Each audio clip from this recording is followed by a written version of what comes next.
మన ప్రభువుడును రక్షకుడైన యేసుక్రీస్తు నామములో మరి యొక్క మధ్యాహ్న కాల సమయమందు దేవుని యొక్క సన్నిధిని ప్రేమించాలి అని అంటే మొట్టమొదటిగా మన యొక్క స్థితిని మనము గ్రహించవలసిన వారంగా ఉంటూ ఉన్నాం. నాకు 23వ కీర్తన 1వ వచనం చాలా ఇష్టం. యెహోవా నా కాపరి, నాకు లేమి కలుగదు అని. ఆ కాపరిని ప్రప్రథమముగా నా జీవితంలో నేను ఆపాదించుకుని ఆ కాపరిని నేను నా బ్రతుకులో స్థాపించుకోవాలి అని అంటే మొట్టమొదటిగా నేను గొర్రెను అన్న స్పృహ నాకు కలగాలి. లేని ఎడల టు కాల్ గాడ్ యాజ్ ఆ షెపర్డ్, ఆయన నా కాపరిగా నేను ఎంచుకుంటూ ఉన్నాను, నేను మాత్రం గొర్రెను కాదు అని అనుకుంటే తద్వారా మనకి జరిగేది లాభము ఏ రీతిగా లేనే లేదు. అలాగూ దేవుణ్ణి మీ ప్రభువుడిగా స్వీకరించుకుని కష్టకాలమైనప్పటికీ మరి ఎంతో ఓపికతో మీరందరూ చక్కగా సరి అయిన సమయానికి దేవుని యొక్క సన్నిధికి వచ్చినందుకు ప్రభు పేరిట మీ అందరికీ శుభములు తెలియజేస్తూ ఉంటున్నాను. నన్ను మీ మధ్యకు ఆహ్వానించి దేవుని యొక్క వాక్యము మీతో కూడా కలిసి నేర్చుకునేటకు నాకు అవకాశం ఇచ్చిన ప్రప్రథముగా దేవాతి దేవునికి, తదుపరి మీ యొక్క సంఘ కాపరి reverend doctor V Gideon Vijay Kumar గారికి, మరి యొక్క కుటుంబానికి ప్రభు పేరిట వందనాలు తెలియజేస్తూ ఉంటున్నాను. Not to forget your president, me president గారు మిస్టర్ కేఎస్ఎం సుధాకర్ గారు, అదే రీతిగా మీ యొక్క secretary mister N Ravikumar garu, the rest of the executive board, మీ అందరికీ ప్రభు పేరిట నేను శుభములు తెలియజేస్తూ మరి చక్కగా ప్రిసైడ్ చేస్తూ అధ్యక్షులుగా ఉంటూ ఉన్న deacon board chairperson mister S Mohan Kumar గారికి కూడా ప్రభు పేరిట వందనాలు తెలియజేస్తూ ఉంటున్నాను. ఎక్కువ సమయాన్ని మనము వృధా చేసుకోకుండా బైబిల్ గ్రంథములో మొట్టమొదటి మాట మనం చదువుకున్నాం. ఎవరైనా చదువుతారా? మొట్టమొదటి మాట ఎక్కడుందండి? అది లూకా రాసిన సువార్త 26వ అధ్యాయము, లేదండి 26వ అధ్యాయము, సరే 23వ అధ్యాయము. ఎన్నో వచ్చినమండి? 34వ వచనం చదువుదామా? యేసు, తండ్రి, వీరేమి చేయుచున్నారో వీరు ఎరుగరు గనుక వీరిని క్షమించమని చెప్పాను. చాలండి. ప్రభువా, ఈ మొదటి మాట మేమందరము ధ్యానించుచు ఉంటూ ఉండగా ఈ మాట ద్వారా మా బ్రతుకులలో మేము ఏమి నేర్చుకోవలసి ఉంటూ ఉన్నామో ఆ పాఠమును నేర్పించమని యేసునామములో ప్రార్థించి వేడుకొనుచు ఉన్నాము మా పరమ తండ్రి, ఆమెన్. అందరం గట్టిగా చెప్తాను ఆమెన్ అండి. అంటే ఫర్గివ్నెస్, క్షమాపణ అని అనగానే ఆమెన్ చెప్పకపోతే మనకు అవసరం లేదనుకున్నాను నేను. బట్ హౌవెవర్ ఈ ప్రపంచంలో ప్రస్తుతానికి యేసు ప్రభు నేర్పించిన పాఠాలలో ఏదన్నా ప్రాముఖ్యంగా ఆవశ్యకమైన పాఠం ఏదన్నా ఉన్నది అని అంటే ఈ క్షమాపణ అనే పాఠమే. మనము పౌలు భక్తుడు రాసింది ప్రతిదీ తూచా తప్పకుండా ఫాలో అవుతాం.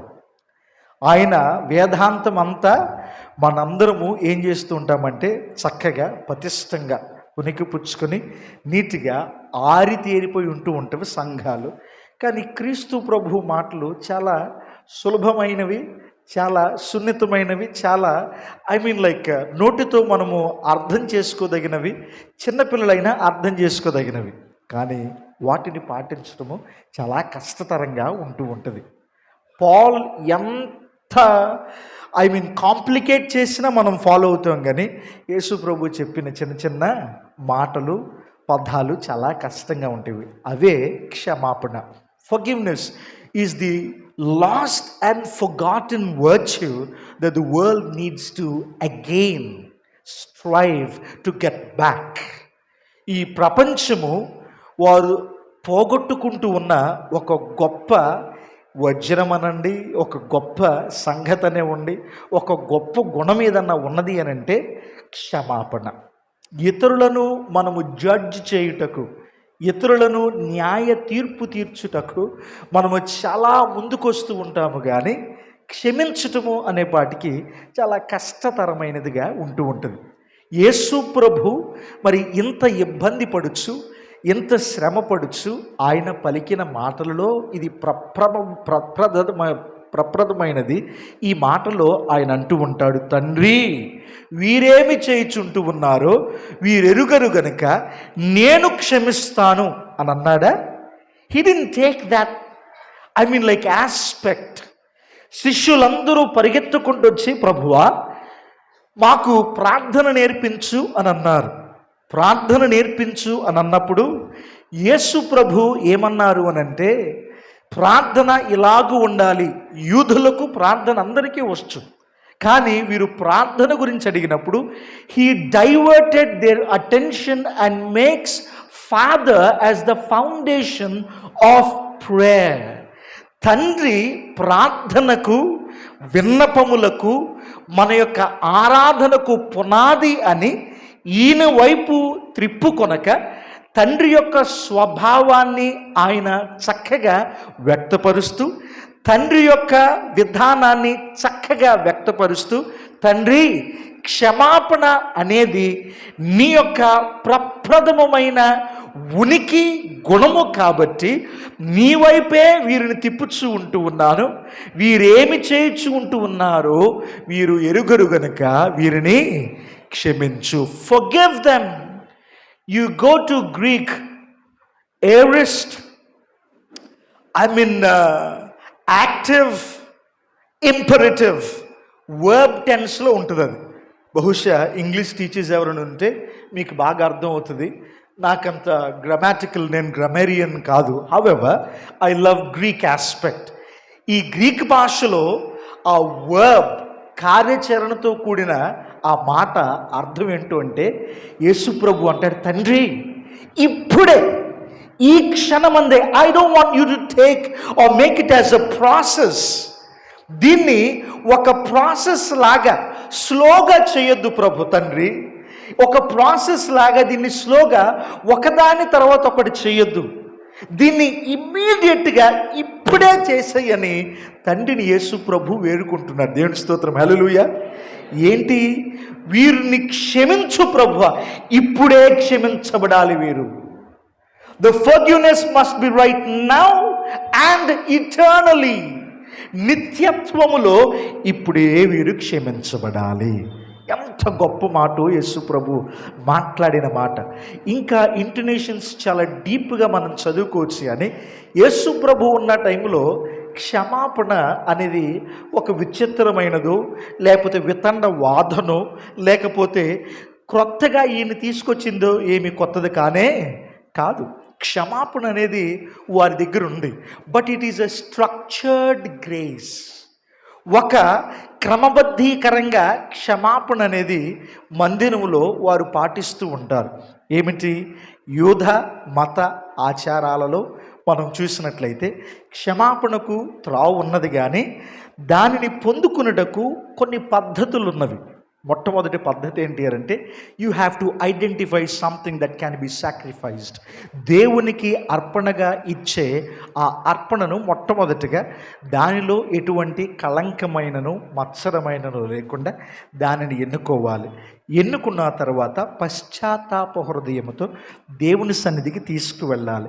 అక్కడ ఒక యాజకుడు ఉంటాడు. దాన్ని తీసుకుని లోపలికి వెళ్ళి నిన్ను గూర్చి నన్ను గూర్చి లెవిటికల్ డ్యూట్రానమిస్టిక్ ద్వితీయోపదేశ కాండములో రాయబడి ఉన్న ఆ యొక్క దైవికమైన ప్రిన్సిపల్స్ని బట్టి, లేవియా కాండములో ఇవ్వబడిన యాజకుని యొక్క విజ్ఞాపనను బట్టి యాజకుడు లోపలికి తీసుకువెళ్ళి మనమిచ్చిన ఆ యొక్క పశువును లేకపోతే ఆ యొక్క చిన్న పావురమును అక్కడ పెట్టి, ఒలీవ కొమ్మలను అక్కడ పెట్టి, పేదవాడైతే ప్రార్థన చేసి విజ్ఞాపన చేసిన తరువాత క్షమాపణ అనేది దొరుకుతూ ఉంటుంది. కానీ యేసు ప్రభు అక్కడ ఉండి సిలువ మీద సడన్గా ఆయన ఏమంటున్నాడు, తండ్రి వీరిని క్షమించు అన్నప్పుడు యూదులందరికీ కోపం వచ్చింది. How day you say these words. దానికి ఒక ప్రాసెస్ ఉన్నది కదా, దానికి ఒక క్రమం ఉన్నది కదా, దానికి ఒక పద్ధతి ఉన్నది కదా. దేవునినే నీవు క్షమించమని వేడుకుంటూ ఉన్నావా? ఇదిగో ఈ ప్రాసెస్ గుండా వెళ్ళాలి.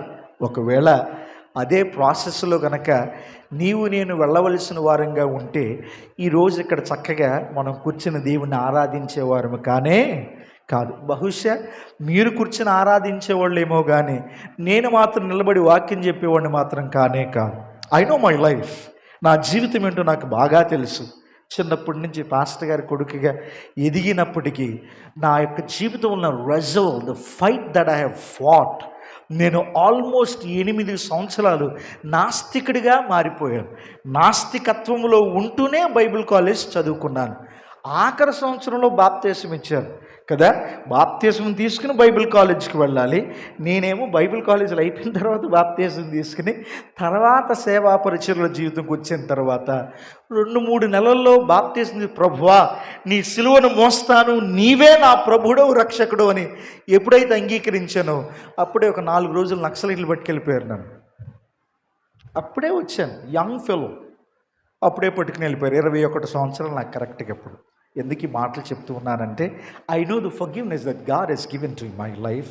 నా జీవితానికి ఆయన ఇచ్చిన క్షమాపణ చాలా బలమైనదని నేను ఎరిగి ఉన్నాను. యేసు ప్రభు అంటూ ఉన్న మాటలు చూడండి. I have these things in English, however I will try to put them in to Telugu. ఈ క్షమాపణ అనేది ఏంటి అని అంటే, మొట్టమొదటిగా నేను అంటాను సివిలైజేషనల్ రప్చర్ అని అంటాను.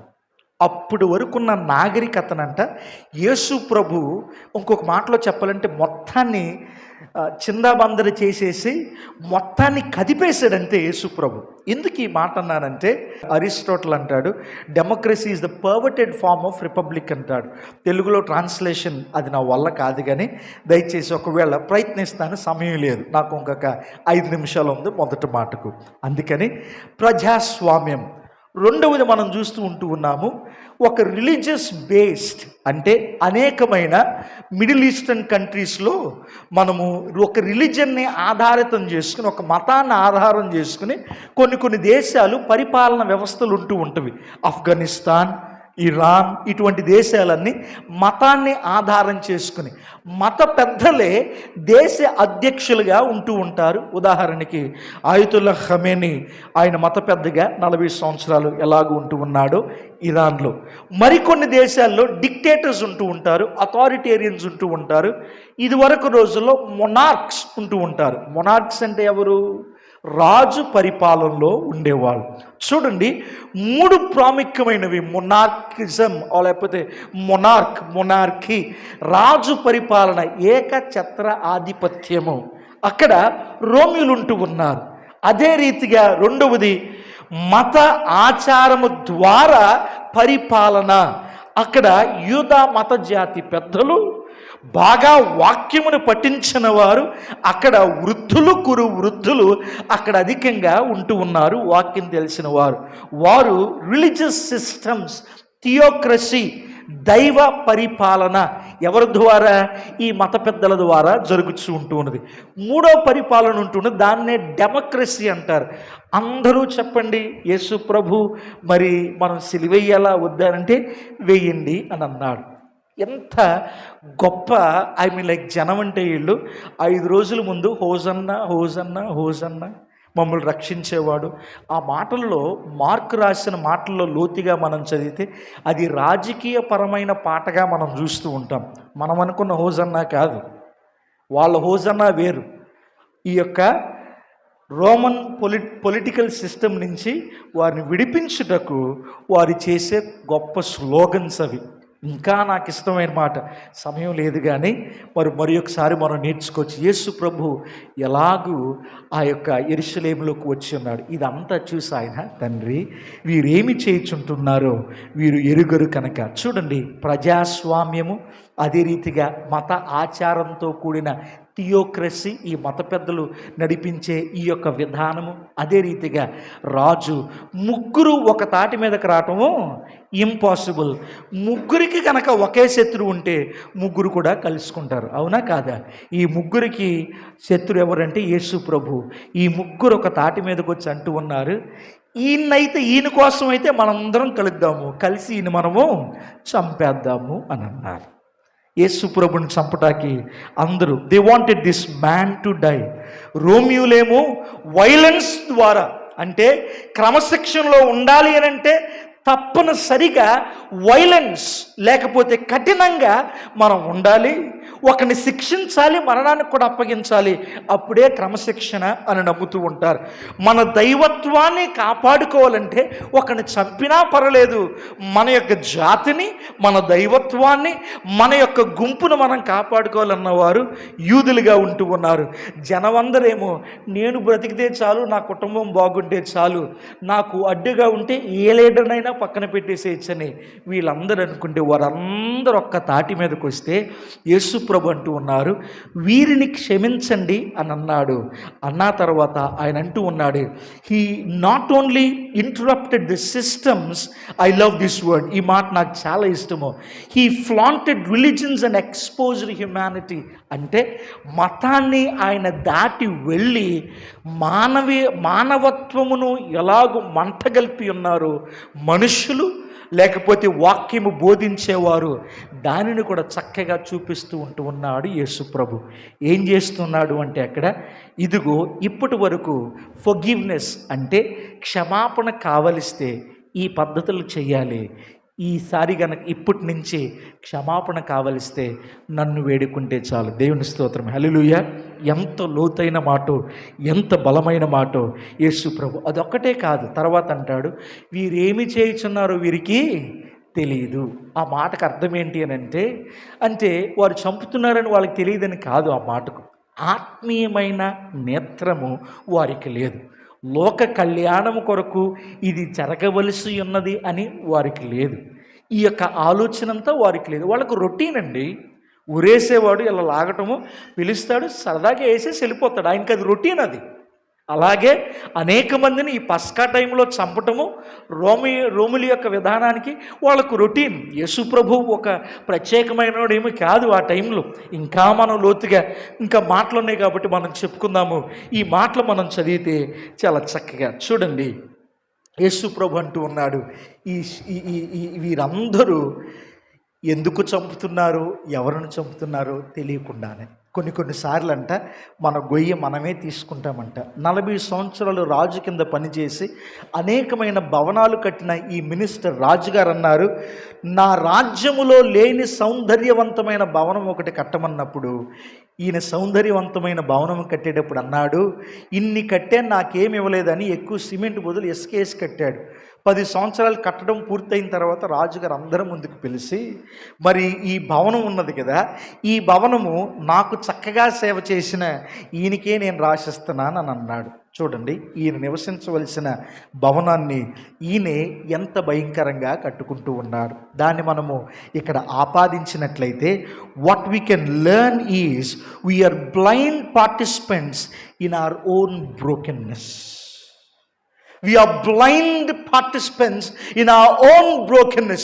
మన జీవితము ఇటు రీతిగా ముక్కలైపోయి భయంకరమైన స్థితిలో ఉండడానికి కారణం ఏంటంటే మనమే ఈ యొక్క ఆత్మీయమైన విధానములు లేక గ్రుడ్డితనముతో మన జీవితాన్ని మనం ఏం చేసుకుంటూ ఉంటామంటే పాడు చేసుకుంటాడు. అప్పుడు యేసుప్రభు అంటూ ఉంటాడు, మిమ్ములను ఇదిగో ఫర్గివింగ్ అనే నూతనమైన ఈ యొక్క హ్యుమానిటీలోనికి, క్షమాపణ అనే మానవత్వ కోణములోనికి మిమ్మల్ని నేను ఆహ్వానిస్తూ ఉంటూ ఉన్నాను. రాగలరా? వచ్చి బ్రతకగలరా? దీన్ని ఆపాదించుకుందాం.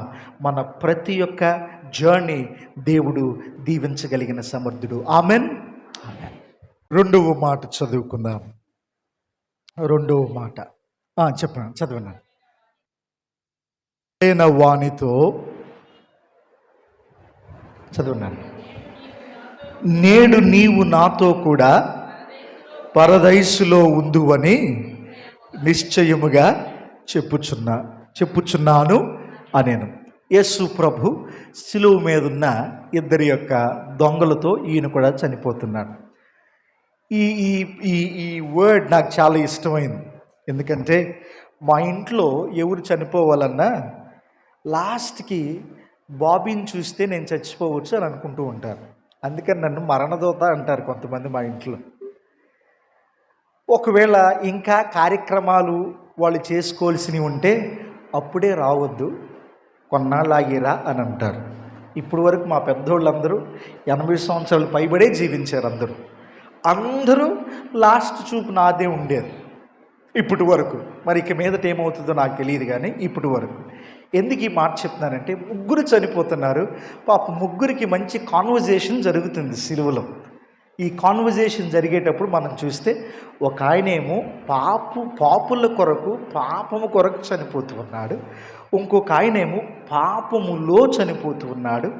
ఇంకొక ఆయన పాపాన్ని విడిచిపెట్టి చనిపోవాలని ఆశపడుతూ ఉన్నాడు. ఈ ముగ్గురికి మంచి కాన్వర్జేషన్ అక్కడ జరుగుతూ ఉంటుంది. జాన్ న్యూటన్ అనే దేవుని యొక్క దాసుడు మరణకాలము సమీపించినప్పుడు పిల్లలకి ఉత్తరం రాస్తూ ఉన్నాడు. పక్కనే అసిస్టెంట్ కూర్చుని పిల్లలు ఉత్తరం రాశారు. దానికి బదులు రాయమన్నప్పుడు అసిస్టెంట్ ఏమని రాశాడంటే, ఇంకా నేను జీవించు వారి యొక్క దేశములోనే ఉన్నాను, మరణించే వారి యొక్క పరదేశములోనికి నేను వెళ్ళవలసి ఉన్నది అని రాస్తాడు. ఏమి రాసావు చదవమన్నప్పుడు ఈయన ఇది చదువుతాడు. అప్పుడు దేవుని యొక్క దాసుడు అంటాడు, కొట్టేసి రివర్స్ చేసి రాయి అని అంటాడు. ఏంటి? ఇంకా మరణించే వారి యొక్క ప్రదేశంలోనే నేను ఉన్నాను, జీవించే వారి దగ్గరికి నేను వెళ్ళవలసి ఉన్నది అని. దేవుని స్తోత్రం, హల్లెలూయా. ఒక బిషప్ గారు భార్య అనంట ఇలాగే గుడ్ ఫ్రైడేకి 7 మాటలు మాట్లాడటానికి పిలిచారంట. పిలిచినప్పుడు మరి మధ్యలో ఫోటో పెట్టి యేసు ప్రభుది అటుపక్కన ఇటుపక్కన చైర్స్ వేసారంట. ప్రార్థన అంతా అయిపోయింది. అమ్మగారికి డౌట్ వచ్చింది, ఏమండి గమనించారా? ఏంటండి ఏమైంది అని అంటే, ఈవిడ అంటాను, చూసారా యేసు ప్రభు ఫోటో మధ్యలో పెట్టి నిన్ను నన్ను దొంగలాగా పక్కన కూర్చోబెట్టారని అందాను. యేసు ప్రభు ఫోటోను మధ్యలో పెట్టి అయ్యి ఉండొచ్చు. నీవు నేను దొంగవైనప్పటికీ God says I still love you. యేసు ప్రభు చాలా చక్కగా ఒక వడ్రంగి వాడిగా కుటుంబంలో ఉంటూ దైవ శాస్త్రము తెలిసిన అనేక మంది ఉన్నారు. ఆయనతో పోయేటప్పుడు పరదేశంలోనికి దేవుని యొక్క సన్నిధికి చేరేటప్పుడు బాగా వాక్యం చెప్పే పాస్టర్ గారిని పట్టుకుని వెళ్ళాలి. ఆయన కుటుంబంలో ఎవరిని తీసుకువెళ్ళా. ఆయనతో పాటు ఉన్న కార్పెంటర్స్ ఉన్నారు కదా, కార్పెంటర్స్ని కూడా తీసుకువెళ్ళలేదు. ఎవరిని తీసుకెళ్ళారంటే ఎవరు ఊహించని ఒక దొంగను తీసుకెళ్ళాడు ఆయనతో పాటు. ఆయన దేవుని స్తోత్రం, హల్లెలూయా. ఏ స్థితిలో ఉన్నా, ఏ పరిస్థితిలో he can love you, he can give you that beauty. ఇమ్మీడియట్గా దేవుడు నిన్ను నన్ను స్వీకరించగలిగిన సమర్థుడు. What a beautiful, I love. ఈ మాట నాకు చాలా ఇష్టమైన మాట. 43వ వచనం అంటూ ఉంటాడు కదా, నేడు నీవు నాతో కూడా పరదేశంలో ఉందు అని. ఈ మాట నాకు చాలా ఇష్టం. నిశ్చయముగా అనే మాట. For you will be with me definitely. ఆ మాట కనుక మనం గ్రీక్ భాషలోకి వెళ్ళి లోతుగా చూసినట్లయితే, ఈ గ్రీక్ భాష ట్రాన్స్లేషన్ చేసేటప్పుడు హెబ్రీ భాషలో నుంచి వాళ్ళు ఏం చేశారంటే ఆ మాటను బారో తీసుకున్నారు. ఆ మాటకు గల అర్థం ఏంటి? లోతుగా, దిస్ ఈజ్ ఇన్డిక్లైనబుల్ అని అర్థం. వివరిస్తాను దాన్ని. ఇన్డిక్లైనబుల్ అని అంటే, నిశ్చయముగా అని అంటే, దానికి ఒక పొల్లు కలపకూడదు, ఒక పొల్లు తీసేయకూడదు. అది full stop. No more arguments. It is eternally abiding. నిత్యత్వములో అది స్థిరపరచబడి ఉన్నది. నా స్థితి ఒకవేళ నాకు శత్రువు ఎవడు, నాకున్న బలానికి ధీటుకి ఎవరన్నా శత్రువు నాకు సరిపోతాడా అని నేను గనక వెతుక్కుంటే, అర్థం ముందు నుంచుని మనం పరిశీలన చేసుకుంటే, మనకంటే మనకు బాగా తెలిసినవాడు ఎవరుండరు. కాబట్టి మన బ్రతుకుని పరిశీలించుకుంటే నాకంటే నాకు నీకు బద్ధ శత్రువు ఎవడు ఉండడు. అటువంటి స్థితిలో కూడా దేవుడు అంటూ ఉన్నాడు, ఏ స్థితిలో ఉన్నప్పటికీ నేను నిన్ను యాక్సెప్ట్ చేస్తాను. ఇక్కడ అంటూ ఉన్నాడు, నేను నిన్ను యాక్సెప్ట్ చేసినప్పుడు, స్వీకరించినప్పుడు పొల్లు ఇరవకూడదు, పొల్లు దాన్ని జోడించకూడదు. నిశ్చయముగా, ఇన్డిక్లైనబుల్. ఇంకొక మాటలో చెప్పనా, అక్కడ ఒరిజినల్ భాషలో ఆమెన్ అని రాశారు. దేవుని స్తోత్రం. హల్లెలూయా. గట్టిగా చెప్దామండి, హల్లెలూయా. పాస్టర్ గారు చెప్పొచ్చు కదండి హల్లెలూయా. చెప్పొచ్చండి. బాప్టిస్ట్ చర్చెస్ కొన్ని మనకు స్లోగా అలవాటు అవుతుంది కదా, అందుకేనండి. నేను ఇప్పుడు మా ప్రొఫెసర్ గారు అంటూ ఉంటారు, రంజిత్ కుమార్ గారు, మీ అందరికి చాలామంది తెలుసు. బాప్టిస్ట్స్ ఎప్పుడు మొదలయ్యారంటే, అబ్రహాం అంట లోతుకి నీ దారి నువ్వు వెళ్ళు, నా దారి నేను వెళ్తానన్నా అప్పుడు మొదలయ్యమంట. మనం అందరి దారి ఒకటే, మన దారి. ఐ మీన్ లైక్ జోక్గా చెప్తూ ఉంటారు. అయినప్పటికీ థ్యాంక్ యూ సో మచ్, హల్లెలూయా. నీవు నేను ఇక్కడ కూర్చోవాలంటే ఆయన ఏమన్నాడు? ఆమెన్ అని అన్నాడు. ఆమెన్ అని అందామండి, amen. That is the reason why we are sitting here. అందును బట్టి నీవు నేను ఎక్కడ కూర్చుని ఉన్నా. యేసు ప్రభు పక్కన గస్తాస్ అనేవాడు, నికడిమస్ అనే పుస్తకంలో 4వ శతాబ్దంలో వీరిరువురు పేర్లు యేసు ప్రభుతో చనిపోయిన వారి యొక్క పేర్లు లిఖిస్తారు. ఒకడు గస్తాస్, ఇంకొకటి డెమాస్. వీరిరువురు. గస్తాస్ అనేవాడు యేసు ప్రభుని దూషిస్తాడు. ఆ మాటకు అర్థం ఏంటంటే హీ విల్ రెయిల్ జీసస్ అని, అంటే రెచ్చగొట్టడం అని. అంటే యేసు ప్రభు ఎవరో తెలియదని కాదు దాని అర్థం. తెలుసు, ఆయన గనక రెచ్చగొడితే ఈయన రెచ్చిపోయి ఈయనకీయనే రక్షించుకుని ఈయన కూడా రక్షిస్తాడేమో అని రెచ్చగొడతాడు ఆయన. డెమాస్ అనేవాడు ఏం చేస్తూ ఉంటాడంటే, నీకు నాకు ఈ శిక్ష సరైనదే, కానీ ఈయన మాత్రం ఏ పాపము ఎరుగుని వాడు చేయలేదు అని ఆయన చెప్తూ ఉంటాడు. వీరిరువురు ఎవరో తెలుసా? దొంగలు కాదు మనం అనుకున్నట్లు. వీరిరువురు యూదా మతానికి విప్లవకారులు. అర్థమవుతుందండి? వీరిరువురు విప్లవకారులు. అంటే రోమిలి యొక్క సామ్రాజ్యము నుండి యూదులను రక్షించుటకు వీరు పోరాటం చేస్తున్నారు. ఇంకొక మాటలో చెప్పాలంటే మన రోజుల్లో ఉంటూ ఉన్న నక్సలైట్స్, జీలెట్స్ అంటాం కదా, జెలోతీయులు బైబిల్లో. వీరిరువురు విప్లవకారులు వాళ్ళు. ఒక ఆయనేమో నన్ను గనక రక్షిస్తే వెళ్ళి నేను విప్లవాన్ని మొదలు పెడతానంటూ ఉన్నాడు. ఇంకొక ఆయనేమో విప్లవానికి మించిన రక్షణను యేసు ప్రభువులో చూస్తూ ఉంటూ ఉన్నాడు. యేసు ప్రభు కూడా విప్లవమే చేశాడు అక్కడ. ఏంటో తెలుసా? యూదుల యొక్క విధానం ప్రకారము అలాగ ఊరికి నీకు క్షమించకూడదండి. ఈయన నేడు నీవు నాతో కూడా పరదేశంలో ఉందువు అని అన్నాడంటే హౌ డేర్! ఎలాగూ జరుగుద్ది అలా? మనకు ఒక సైకిల్ ఉంది కదా, సైకిల్ ఆఫ్ సంసారం ఉంది కదా, ఈ సైకిల్ గుండా వెళ్ళాలి కదా, లేకుండా ఇది ఎలాగూ జరుగుద్ది? చూడండి, ఈ యొక్క వ్యక్తులను మనం చూసినప్పుడు ముగ్గురు అక్కడి నుండి చాలా చక్కగా సంభాషణ జరుపుకుంటూ ఉన్నారు. యేసు ప్రభు అంటూ ఉన్నాడు, నేడు నీవు నాతో కూడా పరదేశంలో ఉందువు అని అంటూ ఉన్నాడు. ఒకడేమో విప్లవకారులాగా ఇంకా ఆలోచిస్తూ ఉంటూ ఉన్నాడు. యూదా మతానికి కానీ రోమియులకి కానీ నీవు ఎంత మంచివాడువైనా కానీ వ్యతిరేకంగా తిరిగితే దొంగగానే ముద్రిస్తారు. వీరెందుకు విప్లవకారులు అంటూ ఉన్నారు? చాలామంది విభేదించవచ్చు నాతో, కానీ చరిత్ర చాలా క్లియర్గా, పుస్తకాలు చాలా క్లియర్గా చెప్పుచూ ఉంటూ ఉన్నవి. వీరు దొంగలు. ఎందుకో తెలుసా? 18% 12% అగ్గిపెట్టి మీద ట్యాక్స్ చేస్తేనే మనం చాలా కష్టపడుతున్నాం కదండి. కానీ యూదులకి ఎంత ట్యాక్స్ వేసేవాళ్ళు? రోమియులు ఎవరైనా చెప్తారా? ఎంత ట్యాక్స్? 19 20%? 80% వేసేవాళ్ళు ట్యాక్స్. 100 రూపాయలు నువ్వు సంపాదిస్తే 80 రూపాయలు గవర్నమెంట్ లాక్కుని వెళ్ళిపోతుంది. దాంట్లో మళ్ళీ మధ్యవర్తులు ఉంటారు, సొంకపు గుత్తాదారు జక్కీ లాంటి వాళ్ళు. 4 ఇంతలు ఇచ్చాడంటే ఎంత లాక్కున్నాడు ఈయన? 4 ఇంతలు ఇవ్వగలిగాడంటే ఆ రోజుల్లో బిట్ కాయిన్ లేదండి. 10x 20x 30x అవటానికి ఆ రోజుల్లో స్టాక్స్ లేవు. He's not a friend of Donald Trump. Okay sir, shoot up అందరూ పడిపోతుంటే. అటువంటి దాని నుంచి విడుదల పొందుటకు విప్లవంతో ఉంటూ ఉన్నారు. ఆత్మీయమైన విప్లవాన్ని యేసు ప్రభు తీసుకొచ్చి అంటూ ఉన్నాడు, నేను మారుస్తారా అని అన్నాడు. దేవుని స్తోత్రం, హల్లెలూయా. ఎంత చక్కటి మాట యేసు ప్రభు ఇక్కడ అంటాడు. దిమాస్ అనేవాడు అంటాడు, దేవునికి భయపడవా? అతని స్థితిని గుర్తించలేకపోవచ్చు ఉంటూ ఉన్నావా? ఆయన ప్రభువు అని ఆయనను ఒప్పుకున్నాడు. ఒకడేమో భౌతికపరమైన రక్షణ గురించి ఆలోచిస్తుంటే మరి ఒకడు ఆధ్యాత్మికమైన రక్షణ గురించి ఆలోచిస్తూ ఉన్నాడు. ఒక సిలువేమో తిరుగుబాటు సిలువగా ఉంటుంటే ఇంకొక సిలువేమో పశ్చాత్తాపపడే సిలువగా ఉన్నది. మరి ఒక సిలువ సమాధానపరిచే సిలువగా ఉంటుంది. దేవుని స్తోత్రం, హల్లెలూయా.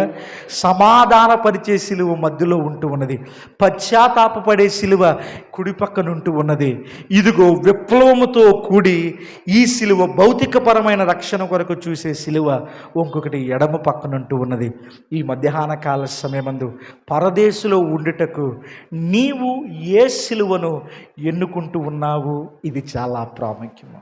మనం అనుకోవచ్చు అంతా బ్రతికి లాస్ట్లోకి వెళ్ళిన తర్వాత ఆయన రక్షించబడినట్లు నేను రక్షించబడవచ్చు అని అనుకోవచ్చు. ఆయనకి అప్పుడు వరకు తెలియదు. అదే ఆయనకి ఫస్ట్ ఆపర్చునిటీ, అదే ఆయనకి లాస్ట్ ఆపర్చునిటీ. దేవుని స్తోత్రం, హల్లెలూయా. ఆ లాస్ట్ ఆపర్చునిటీయే ఫస్ట్ ఆపర్చునిటీ. ఆఖరి అవకాశం మొదటి అవకాశంలో ఆయన పరదేశంలో ఉన్నాడు. దేవుని స్తోత్రం, హల్లెలూయా. ఎన్ని అవకాశాలు తీసుకున్నామో మనము అన్ని అవకాశాలకి త్రావివ్వద్దు. ఈ అవకాశాన్ని మనము పునికి పుచ్చుకుందాం, పరదేశంలో ఉందాం. అట్టి కృప దేవుడు మనందరికి దయచేయునుగాక. ఆమేన్. మూడవ మాట ఎవరైనా చదువుతారండి? యోహాను రాసిన సువార్త 19వ అధ్యాయము 26, 27 వచనాలు. అమ్మా, ఇదిగో నీ కుమారుడు అని తన తల్లితో చెప్పాను. తరువాత శిష్యుని చూచి ఇదిగో నీ తల్లి అని చెప్పాను. చాలు. ఈ మాట మనందరికి బాగా తెలిసిందే. ఈ మాట గురించి అంత వివరణ నేను ఇవ్వాల్సిన అవసరం లేదు. కానీ ఈ మాటలు చాలా జాగ్రత్తగా వినండి. జోసిఫస్ అనే యూదుల యొక్క చరిత్రకారుడు అంటాడు, ప్రతి సంవత్సరం పస్కా పండుగ కంట 6 సార్లు ఎక్కువగా జనము యెరూషలేములో గుంపుగా కూడతారంట. అర్థమైందండి ఈ మాట? ప్రతి సంవత్సరం పస్కా పండుగకు ఒకవేళ యెరూషలేములో 100 మంది ఉంటే పస్కా పండుగకు ఎంతమంది వస్తారంట? 600 మంది. అంటే 6 times మోర్.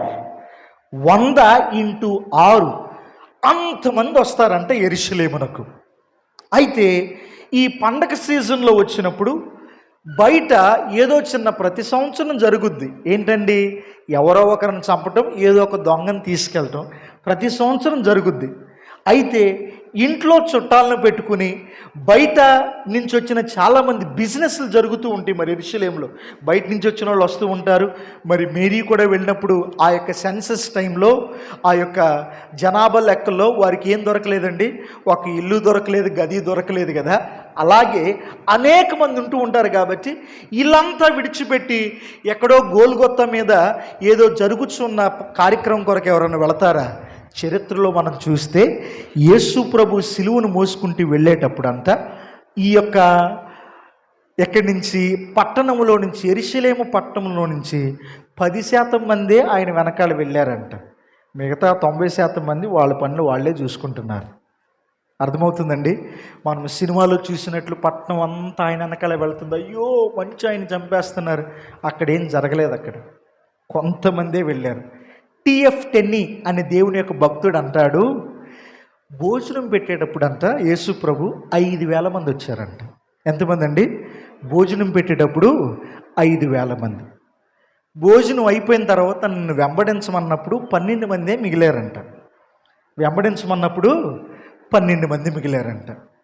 ప్రార్థన చేద్దాం రండి అన్నప్పుడు 3 వచ్చారంట పైకి. ప్రార్థన చేద్దాం అన్నప్పుడు 3 వచ్చారంట.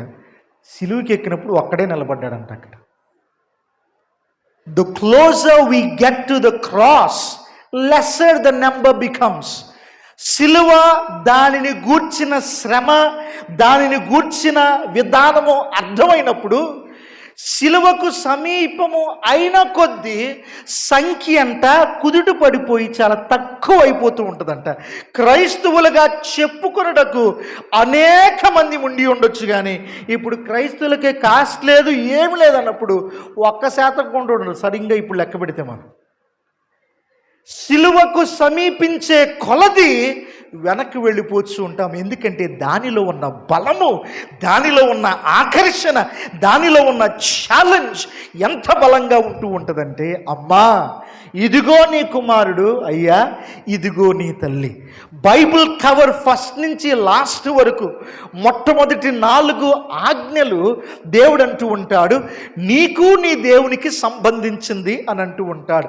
మిగతావి 6 నీకు, నీ యొక్క పొరుగువానికి, నీ సహోదరులకి సహోదరికి సంబంధించినవని. ఇంకా లోతుగా మనము గనక వెళ్ళినట్లయితే యేసు ప్రభు అంటూ ఉంటాడు, దేవునితో సత్సంబంధము అందరూ కలిగి ఉండొచ్చు, పాస్టర్లుగా నేను కూడా కలిగి ఉండొచ్చు, కానీ ఒకవేళ నీ సహోదరుడితో సహోదరితో అటువంటి సంబంధం కలిగి లేకపోతే ఈ సంబంధం వృధా. నువ్వు నాతో కూడా సమయం నువ్వు గడిపి అది కూడా వృధా, బయటికి వెళ్ళి ఎంజాయ్ చేయొచ్చు అని అంటూ ఉన్నాడు.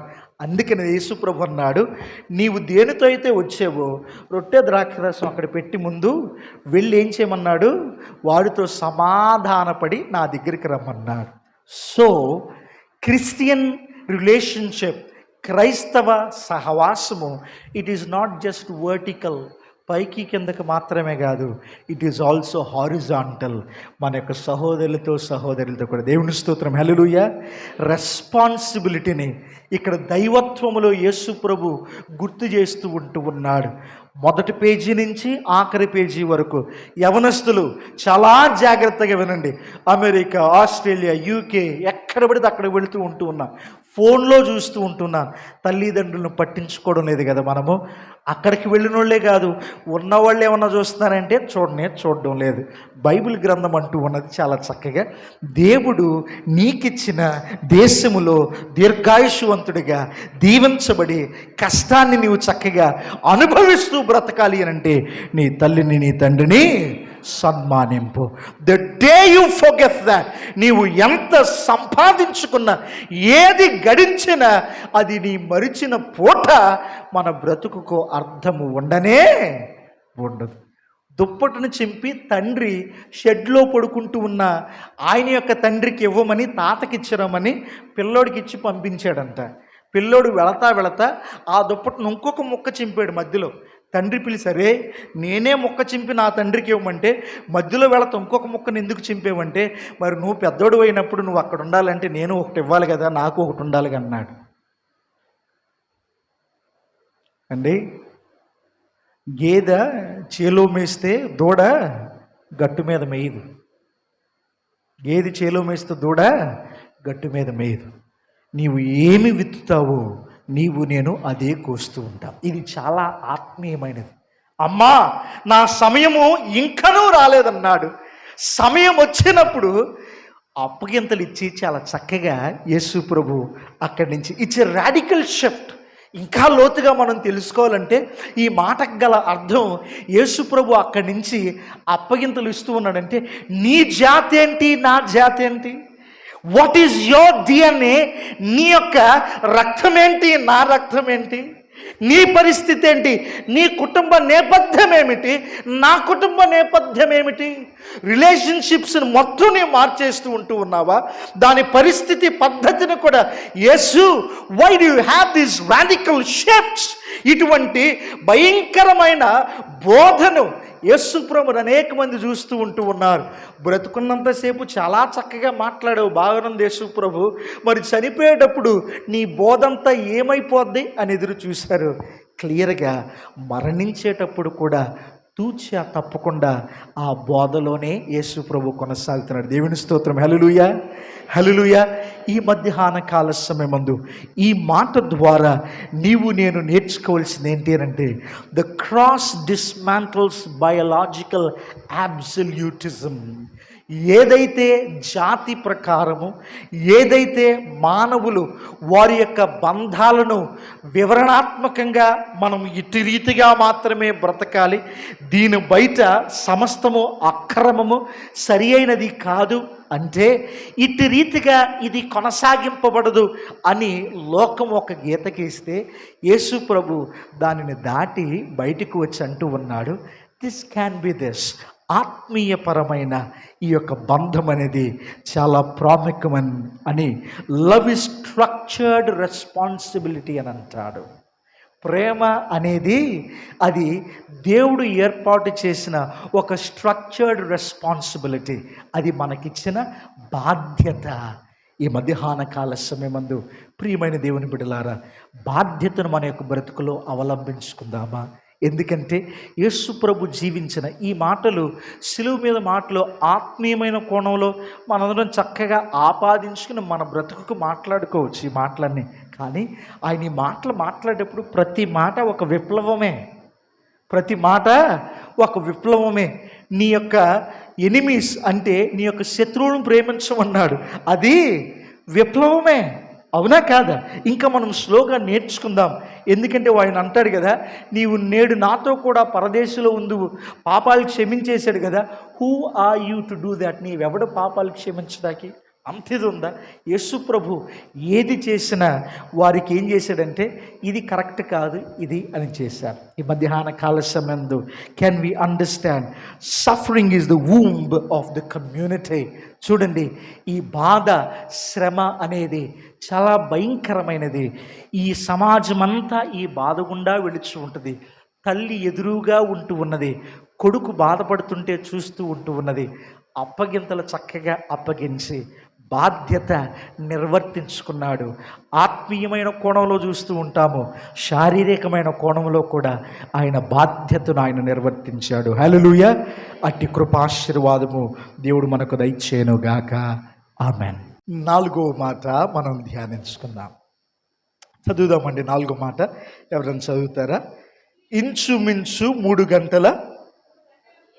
గంటలకు యేసు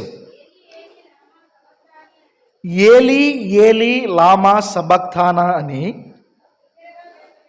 బిగ్గరగా కేక వేశాను. ఆ మాటకు నా దేవా నా దేవా నన్ను ఎందుకు చేయి విడిచితివి అని అర్థము. చాలండి.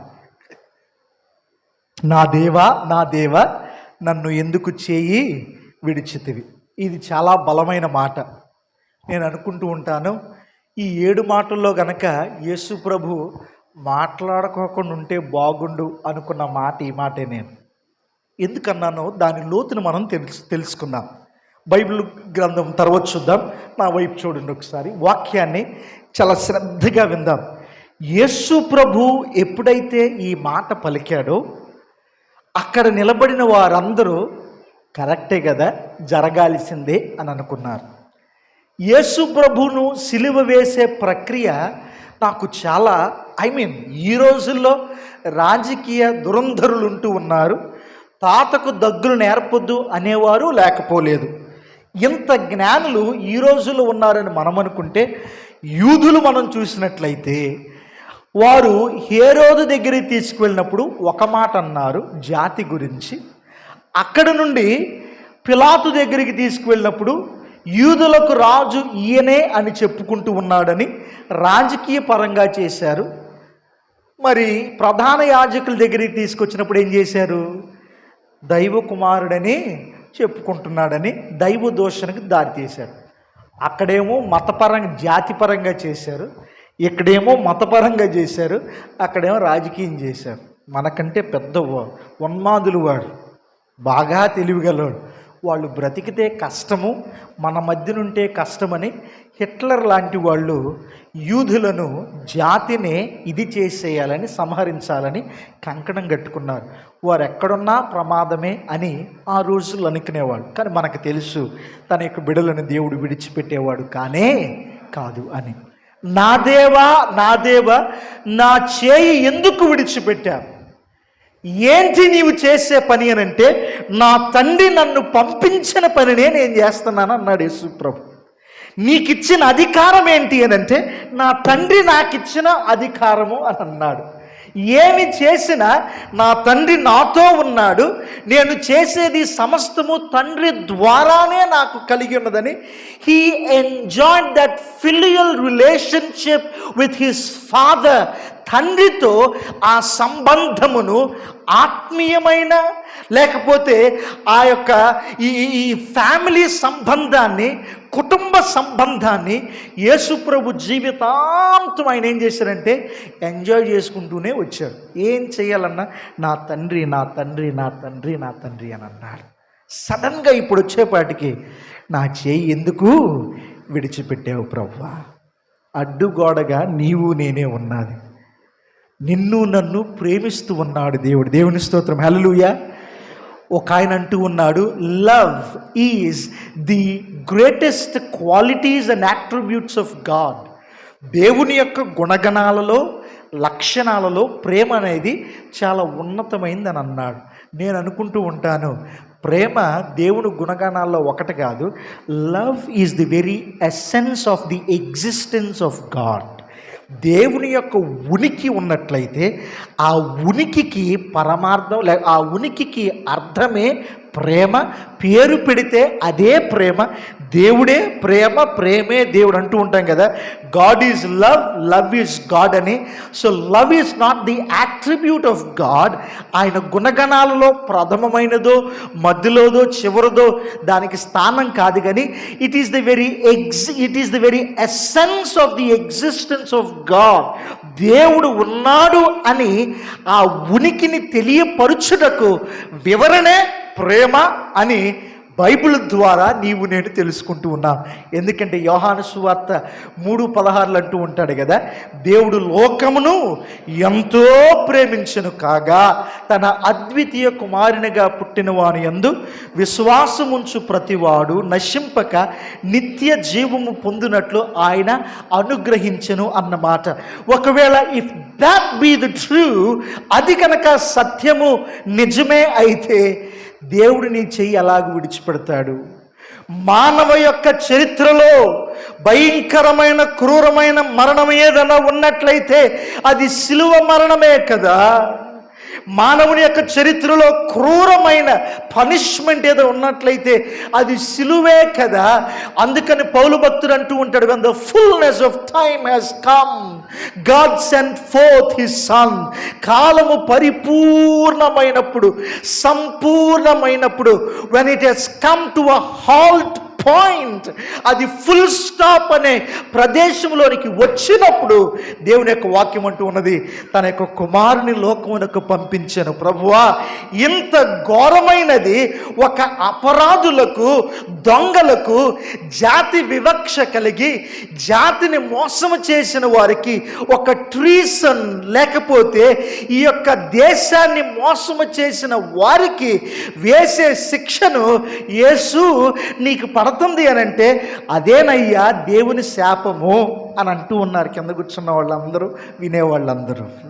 నీ చేయి దేవుడు ఊరికినే విడిచిపెట్టలేదు. నీ చేయిని ఎందుకు ఆయన విడిచిపెట్టాడంటే, నీ చేయిని ఇదిగో దైవ దోషులు నువ్వు చేసావు కాబట్టి he left. This word is very theological. ఇది వేదాంత పరమతో కూడిన లోతైన మాట, యేసు ప్రభు మాట్లాడిన మాట. అప్పటి వరకు తండ్రితో సహవాసాన్ని యేసుప్రభు అంత చక్కగా అనుభవించి సడన్గా నా చేయి ఎలా విడిచి ఉన్నావంటే కింద వాళ్ళు సమాధానం చెబుతూ ఉన్నారు. ఏమని? కరెక్టే, ఈ సిలువెక్కేవంటే నువ్వు దొంగవే, ఈ సిలువెక్కేవంటే దేవుని యొక్క ఉగ్రత నీ మీద ఉన్నట్లే. అది నా మీద పడవలసిన ఉగ్రత ఆయన మీద పడుచు ఉంటూ ఉన్నదని, నా మీద పడవలసిన ఆ కత్తి వేటు ఆయన మీద పడుచు ఉంటూ ఉన్నదని, నిన్ను నన్ను చేయి విడనాడక ఇష్టము లేక ఆయనతో మరలా సంబంధము కలుపుకొనుటకు తన సొంత కుమారుడి చెయ్యే ఆయన విడిచిపెట్టుటకు ఇష్టపడలేదని గ్రహించగలుగుచూ ఉంటూ ఉన్నామా? ఈ మధ్యాహ్న కాల సమయమందు నీవు నేను ఇక్కడ కూర్చున్నాము. 150 సంవత్సరాలు చక్కగా అనుభవించి ఈ ప్రాంగణంలో మనం ఉన్నాము అనంటే ఆ దినము మన మీద పడవలసిన వేటు ఎవరి మీద పడిందంటే కుమారుని మీద. నిన్ను నన్ను ఆ ఎడబాటు తట్టుకొనలేక నిన్ను నన్ను అమితంగా ప్రేమించి, నాకు ఈ మాట చాలా ఇష్టం, కైసరుకు పన్ను కట్టొచ్చా కట్టకూడదా అని అంటే వాళ్ళందరూ అన్నారు, యేసుప్రభు అన్నాడు నాణ్యం చూపించండి అన్నాడు. చూపించిన తర్వాత ఎవరు బొమ్మ ఉన్నది? కైసరు బొమ్మ ఉన్నది. కైసరుది కైసరికి కట్టేసేయండి అని అన్నాడు. వారు అక్కడతో ఆగిపోయారు. మరి దేవుడికి ఏది కట్టాలి మేము అని అంటే చూడండి, కట్టొచ్చు అని అంటే యూదులకు వ్యతిరేకి అని సిలువ మరణం వేస్తారు, రాళ్ళతో కొట్టి చంపుతారు. కట్టొచ్చు అంటే ఆ పని చేస్తారు, కట్టకూడదంటే రాజకీయం చేసేస్తారు. ఇరుకులో పెట్టారు ఆయన్ని. తర్వాత ఆయన సమాధానం చెప్పగలడని తెలిసి ఎవరూ ప్రశ్న అడగలేదు. ఒకవేళ వారు గనక కైసరిది కైసరికి ఇస్తాను, దేవుడికి ఏమి ఇవ్వాలంటే అనేవాడు యేసు ప్రభు. వారు అడిగి ఉంటే నీవు ఎవడి స్వరూపమందు చేయబడి ఉన్నావు, దాన్ని తీసుకెళ్ళి ఇచ్చాయనడు. దేవుని స్తోత్రం, హల్లెలూయా. ఆ ఎడబాటు నిన్ను నన్ను మరలా ఏర్పాటులోనికి కలుపుటకే దేవుడు తన యొక్క కుమారుణ్ణి ఎడబాటుగా విడిచిపెట్టుటకు కూడా వినదీయలేదు. 53వ ఈ యెషయా గ్రంథంలో చాలా క్లియర్గా చదువుతూ ఉంటాం కదా మనము. ఆయనకి ఇష్టమైందంట నలగొట్టడానికి. ఎవరి కోసం? నీ కోసం, నా కోసం. యేసు ప్రభు, తండ్రి నా చేయి ఎలా విడిచితివి, నీ శాపమును నా శాపమును ఆయన అనుభవిస్తూ ఉంటూ ఉన్నాడు. ఈ మధ్యాహ్న కాల సమయమందు అట్టి ఎడబాటును గ్రహిద్దామా? ఎంతో ఏడుస్తూ వేదన పడుచు he enjoyed the relationship, now he's going back and crying. ఏడుస్తూ ఉంటూ ఉన్నాడు. ఏడ్చి నా చేయి ఎలా విడిచితివి అని అంటూ ఉన్నాడు. నా దేవా నా దేవ. అక్కడేమో తండ్రి అని అన్నాడు. 4వ మాటకు వచ్చేపాటికి, మధ్యలో మాటకు వచ్చేపాటికి ఆ ఫ్యామిలీ రిలేషన్షిప్స్లోగా అలా గ్రీక్లో భలే ఉంటుంది ఇది చదువుకుంటే మనము. ఆ ఫస్ట్ ఏమో ఫెమిలియల్ ఏమంటారు ఆస్పెక్ట్లో కుటుంబ విధానంలో మాట్లాడతాడు. మధ్యలోనేమో నా దేవా అని అంటాడు. మరలా లాస్ట్కి వచ్చేటప్పుడు మరలా తండ్రి నీ చేతికి నా ఆత్మను అప్పగి. ఆ ట్రాన్సిషన్ మనం చక్కగా చూడొచ్చు. ఎలాగూ యేసు ప్రభు ఆ మూడ్ స్వింగింగ్ అంటూ ఉంటాం కదా, ఆ బాధలో ఆయనకున్న వేదనలో ఆయన మాట్లాడే మాటలు. ఆ ఎడబాటు నీ కొరకు నా కొరకు నిత్య ఎడబాటు నీవు నేను కలిగి ఉండకూడదని. ఆమేన్. అట్టి కృప దేవుడు మనకు దయచేయును గాక. ఆమేన్. 5వ మాట ఏమండి, అందరూ మెలకుగానే ఉన్నారా? నిద్రపోయే వాళ్ళందరూ దేవుని స్తోత్రం చేద్దాం. హల్లెలూయా. చాలామంది ఉన్నారండి, కళ్ళు తెరిచి నిద్రపోతున్నారు అనుకుంటే కదండి. లేదండి, you're all good. I know you are listening. అందరూ చాలా జాగ్రత్తగా వింటూ ఉన్నారు. నేనే చెడిపోయిన మైక్లాగా చాలా గట్టిగా మాట్లాడుతున్నాను. ఒకవేళ వినసొంపుగా లేకపోతే చెప్పండి, కొంచెం స్లోగా మాట్లాడతాను. ఓకేనండి? వినసొంపుగా లేదుగా, బాగానే ఉంది కదా, వింటున్నారు కదా. నా మాటగా వింటే దాని ద్వారా జరిగేది ఏమీ లేదు. ప్రభు మాటగా స్వీకరిద్దాం. మీరెంత నేర్చుకుంటున్నారో దానికి డబుల్ నేను నేర్చుకోవాలి. పాస్టర్ గారు నాతో ఏకీభవిస్తారని నేను అనుకుంటూ ఉన్నాను. వాక్యము చదివేటప్పుడల్లా మా గురించి మేము చదువుకునేటప్పుడు హ్యాపీగానే ఉంటుంది. ఇండివిజువల్ మెడిటేషన్ చేసేటప్పుడు చెప్పాలి, దాన్ని చదవాలి, ఈ మాట చెప్పాలన్నప్పుడు ఈ మాట చెబితే నా బ్రతుకుందా లేదని పొడుస్తూ ఉంటుంది. చాలా కష్టంగా ఉంటుంది. అనేక సార్లు ఉన్న ఒత్తిడిని బట్టి చెప్పటానికి వాక్యం ప్రిపేర్ అవుతూ ఉంటారు, కానీ వినటానికి గ్రహించటానికి చాలా తక్కువగా జరుగుతూ ఉంటుంది. అటువంటి పాపంలో పడకుండానే యాకోబు అంటాడు, మీలో అనేకులు బోధకులుగా ఉండవద్దు అని అంటాడు. మరి దేవుడు నన్ను బోధకుడిగా ఎందుకు పిలుచుకున్నాడో మరణించి వెళ్ళిన తర్వాత ఆయన అడుగుదామని నాకు కూడా ఇష్టం. వినువారు మీరందరూ ధన్యులు. దేవుని స్తోత్రం, హల్లెలూయా. వినుట వలన విశ్వాసం కలగాలి, కానీ వినుట వలన విసుగు కలుగుతుంది కొంతమందికి ఏమో ఈ రోజుల్లో. కానీ మీరందరూ విశ్వాసంతో చక్కగా కూర్చుని ఉన్నారు. యేసు ప్రభు అన్నాడు, ఐ థర్స్ట్. ఏమన్నాడండి? నాకు దప్పిగొనుచుంటూ ఉన్నాను అన్న మాట. ఈ మాట మనం చాలా చక్కగా అర్థం చేసుకోవచ్చు. ఎలాగూ అనంటే ఆత్మలను నేను రక్షించాలి అన్న దప్పిక. మొట్టమొదటిగా అందరికీ బాగా తెలుసు, I have come for this very purpose. ఈ పని నిమిత్తమే నన్ను ఈ లోకానికి నీవు పంపించి ఉన్నావు అని చాలా చక్కగా మనం బైబిల్ గ్రంథంలో చూడొచ్చు. దేవుడు అనే మాట, యేసు ప్రభు అనే మాట మనందరినీ రక్షిస్తూ ఉన్నాడు అన్న, I want to finish this fast త్వరితముగా నేను దీనిని ముగించాలి, దీనిని నేను పూర్తి చెయ్యాలి, దీనిని చక్కగా నేను నిర్వర్తించాలి అని యేసు త్వరపడుచు ఉన్నాడు అని ఒక కోణంలో మనం చదువుకోవచ్చు. ఇంకొక కోణంలో హీఈస్ గోయింగ్ కంప్లీట్లీ డీహైడ్రేటెడ్. ఎండ భయంకరమైన స్థితి, బాగా కాలిపోవచ్చు ఉంటూ ఉన్నది.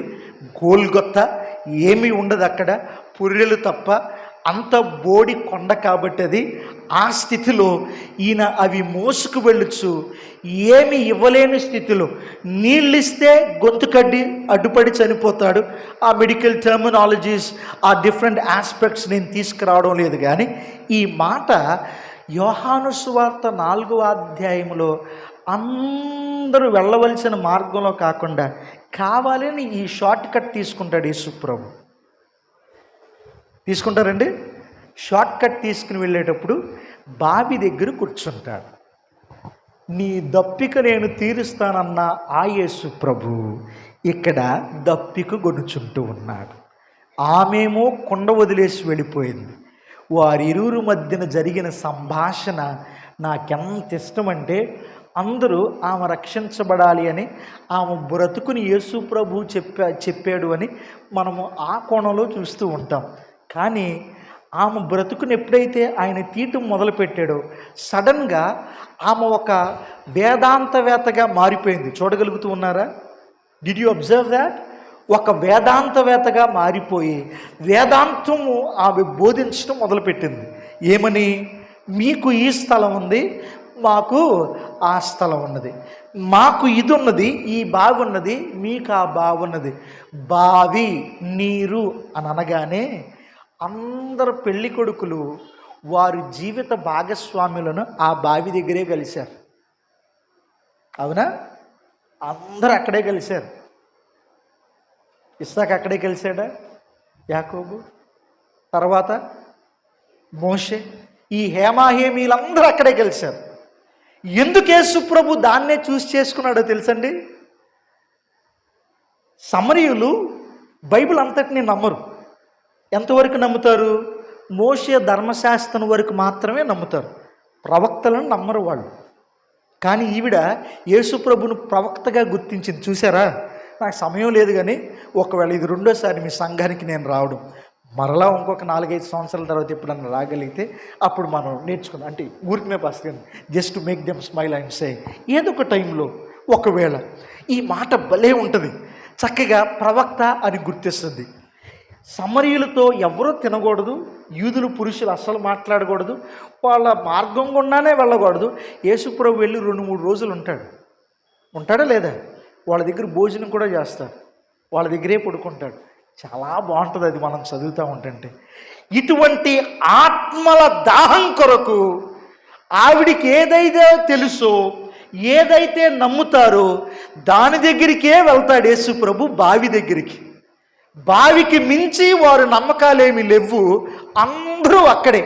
ఈవిడకు 5 భర్తలు, డివోర్స్ అయిపోయింది. ఇప్పుడున్నవాడు 6వ వాడు, పెళ్లి చేసుకుంటూ కూడా ఇష్టం లేదు మనోడికి. నెక్స్ట్ వచ్చే భర్త ఇక మీదట పుట్టేవాడు చంపేవాడు కావాలి కానీ చచ్చేవాడు కాకూడదు అన్నట్లు ఈయనేం చేస్తున్నాడు? నెక్స్ట్ వచ్చే భర్త ఇక మీదట నాకు నిత్యము నేను పెండ్లి కుమార్తె వలె, ఆయన నా పెండ్లి కుమారుడి వలె ఉండాలి అని ఈ నిత్య సంబంధము ఏర్పాటు చేశాడు దేవుడు. దేవుని స్తోత్రం, హల్లెలూయా. సమరయులు, యూదులు వారి యొక్క మెస్సయ్యాను, దావీదు యొక్క వంశావళిని వారు పొరపాటు నమ్మరు. దాహము అనే నెపంతో ఆవిడని అక్కడ కలిశాడు. కలిసి చాలా చక్కగా వారి యొక్క నమ్మికనే ఆయన వివరిస్తూ లాస్ట్లో ఏమన్నాడంటే, చూడండి, ఇక మీదట దేవుణ్ణి ఆరాధించేవాళ్ళు అక్కడ ఆరాధించకూడదు, ఇక్కడ ఆరాధించకూడదు అని అన్నాడు. మొట్టమొదటేమో సమరయులలో నుంచి రక్షకుడు రాడు అని ముద్ర వేసేసి యూదులలో నుంచే రక్షకుడు మెస్సయ్య వస్తాడని చాలా చక్కగా చెప్పి, ఎందుకంటే మెస్సయ్య వస్తాడు అని యూదులు నమ్ముతారు, సమరయులేమో మమ్ములను విడిపించేవాడు వస్తాడని నమ్ముతాడు. రెండింటికి చాలా తేడా ఉందంటో. చాలా తేడా ఉంది. వీరికి మెస్సయ్య కాదు, రిడీమర్, మోషే లాంటి వాడు ఒకడు వచ్చి మమ్ములను విడిపిస్తాడు అని వీరు నమ్ముతారు. వీరేమో మెస్సయ్య అని నమ్ముతూ ఉంటారు. చాలా వ్యత్యాసం. ఇద్దరు థియాలజీలో ఒకటి కానే కాదు. ఇలా చెప్పుకుంటూ మనం పోవచ్చు. కానీ సంభాషించిన తర్వాత యేసు ప్రభు అంటాడు, నాకు కడుపు నిండిపోయింది, ఇక నాకేం అవసరం లేదంటాడు. When he thirst, yes, there was a physical necessity of water or something. శారీరకంగా ఆయన, ఇదిగో నేను దప్పిక కొని ఉన్నాను, I need a sponge to fill my thirst. ఏదన్నా ఉండి తద్వారా నేను నీరు మింగవలసి ఉన్నది. శరీరం అంతా దున్నబడిపోయి ఉన్నది, ఎంతో భారభరితంగా నేను ఇదంతా చేసుకుంటూ వచ్చాను, నాకు దాహము వేస్తూ ఉన్నది అని అక్కడ యేసు ప్రభు అడుగుచూ ఉంటూ ఉన్నాడు. శారీరకంగా, ఆత్మీయంగా మాత్రం ఆయన కడుపు ఎప్పుడో నిండిపోయింది. సమరీయులను లాగి యేసు ప్రభుని నమ్మేటట్టు చేశాడు. యూదులందరికీ బోధపరుస్తూ ఉన్నాడు, ప్రజలందరికీ బోధపరుస్తున్నాడు. దేవుని స్తోత్రం, హల్లెలూయా. ఇంతకు ముందు మాటలో ఒక మాట చెప్పడం నేను మర్చిపోయాను, ఎడబాటు గురించి. యెహెజ్కేలు గ్రంథము 8వ అధ్యాయము, 9వ అధ్యాయము, 10వ అధ్యాయము, 11వ అధ్యాయాలు మనం చదివినట్లయితే అక్కడ యెహెజ్కేలును దేవుడు తీసుకువెళ్ళి ఏమంటాడంటే, నరపుత్రుడా రా, వీళ్ళు చేసే పనులు నేను చూపిస్తానంటాడు. చూపించి దీనికంటే గొప్ప హేయకరమైన క్రియలు, గ్రేట్ అబామినేషన్స్ అంటాడు ఇంగ్లీషులో, హేయకరమైన క్రియలు రా చూపిస్తానంటాడు. లోనకి తీసుకువెళ్ళి తూర్పు వైపు తిరిగి ఎలాగూ సూర్యుడికి దండం పెడుతూ ఉన్నాడు. ఓ ది స్టాట్యూ ఆఫ్ జెలసీ, రోషము పుట్టించు ప్రతిమకు ఎలాగూ మొక్కుతున్నారో రా, స్త్రీలందరూ ఎలాగూ భజన చేస్తున్నారో రా, నేను చూపిస్తానని అన్నీ చూపించి 9వ అధ్యాయంలో అంటాడు, అయితే వీళ్ళెవ్వరూ నన్ను ఏం చేయట్లేదు, పూజించట్లేదు కాబట్టి అందరినీ చంపేసేయని అంటాడు. అయితే ఒక దూతని, వారితో ఒక బృందాన్ని, ఒక ఆయనకి ఇంకిచ్చి, చదివారు కదండి, మనందరికి బాగా తెలుసు కదా వాక్యాలు, నేను వివరించాల్సిన అవసరం లేదు. ఇంకిచ్చి వెళ్ళి ఎవరికైతే ముద్ర ఉంటుందో ఏమి చెయ్యొద్దు, ముద్ర లేనివాడు పిల్లవాడిని, ముసలివాడిని, ఆడవాళ్ళని, మగవాళ్ళందరినీ చంపేసేయమంటాడు. అయితే ఆయన అంటాడు, ఎవరి దగ్గర మొదలు పెట్టాలన్నప్పుడు పుల్పిట్ దగ్గర మొదలుపెట్టి అంటాడు. వెళ్ళి ఉందా వచ్చిన లేదండి, ఎక్కడ మొదలు పెట్టమన్నాడు? బిగిన్ అట్ ది శాంక్చురీ అని అంటాడు. బిగిన్ అట్ ది పుల్పిట్ దగ్గర నుంచి మొదలుపెట్టి. ఎందుకంటే the theology of the pulpit is the theology of the pews. Pulpit ఏ వేదాంతంతో మాట్లాడుతూ ఉంటుందో ప్యూస్ కూడా అదే వేదాంతాన్ని తీసుకుంటూ ఉంటుంది కదా. ఇత్తనం ఒకటైతే పండు ఇంకొకటి, చెట్టు ఒకటి పండు ఒకటి వేరేగా ఉండనే ఉండదు. ఈ మాట అన్నిసార్లు చెప్తాను నేను. ఏంటి అని అంటే, తల్లిదండ్రుల యొక్క రహస్య జీవితమే బిడ్డల యొక్క బహిరంగ ప్రవర్తన. మాకు అస్సలు లేదండి ఈ బుద్ధి, ఎక్కడి నుంచి వచ్చిందో పాడు బుద్ధి, నీ నుండి నా నుండే వచ్చింది. ఆ పాడు బుద్ధి నుండి రక్షించుటకు యేసు ప్రభు వస్తాడు. తర్వాత వచ్చిన అధ్యాయంలో మనం చూస్తే చాలా చక్కగా అంటాడు. 10వ అధ్యాయంలో నేను ఇక్కడ ఉండలేకపోతూ ఉన్నాను అని అతి పరిశుద్ధమైన స్థలము నుండి ఆ గవిడి దగ్గరికి వెళ్తాడు దేవుడి యొక్క ఆత్మ. అక్కడి నుంచి ఈ గవిడి దగ్గరికి, అంటే వెళ్ళలేక వదలలేక, ప్రేమ ఆ మందిరంలో నుంచి వెళ్ళిపోలేక అటు అటు తిరుగుతూ ఉంటాడు దేవుడు. లాస్ట్ తన యొక్క ఆత్మ అంట తూర్పు వైపు ఉన్న కొండల మీదకి వెళ్ళిపోతుందంట. అదే తూర్పు వైపునున్న కొండల మీద నుంచి మరలా యేసు ప్రభు వస్తాడు నడుచుకుంటూ, గాడిదనెక్కి. 150 కిలోమీటర్ల కాళ్ళతో నడిచాడు పాపం యేసు ప్రభు. 2-3 మైళ్ళు ఎక్కువ నడవలేడు, ఆ కాళ్ళతో నడవగలుగుతాడు కదా. జక్కయ్య రాసిన గ్రంథం 9వ అధ్యాయం 9వ వచనము, పరిపూర్ణమగుటకు గాడిదనెక్కి రాజు ఏం చేస్తున్నాడంటే యెరూషలేములో ప్రవేశించాడు. 3 సువార్తలు యేసు ప్రభు ఫస్ట్ టైం వస్తున్నాడని రాశాడు, కానీ ఈ యోహాను సువార్త మాత్రం 4వసారి వస్తున్నాడని రాశాడు. ఈ వచ్చేటప్పుడు యేసు ప్రభు ఏ తూర్పు కొండలలో నుండి దేవుని యొక్క ఆత్మ మందిరాన్ని విడిచిపెట్టి వెళ్ళిపోయిందో అదే తూర్పు సైడ్ ఉన్న కొండల మీద నుంచి మరలా ఆ మహిమ యేసు ప్రభు రూపంలో ప్రవేశిస్తుంది. దేవుని స్తోత్రం, హల్లెలూయా. గాడిద మీదకి ఎంత చక్కగా ఉంటుందో. ఆ తూర్పు కొండలను విడిచిపెట్టి దేవుని యొక్క ఆత్మ ఆ రోజు మందిరాన్ని విడిచిపెట్టి వెళ్ళిపోయింది. మరలా అదే ఒక వ్యక్తి వ్యక్తిగా ఇదిగో కృపాసత్య సంపూర్ణుడై ఆ ఆత్మ మందిరంలోనికి మరలా యేసు ప్రభులాగా యెరూషలేములోకి వస్తూ ఉంటుంది. ఎందుకో తెలుసా?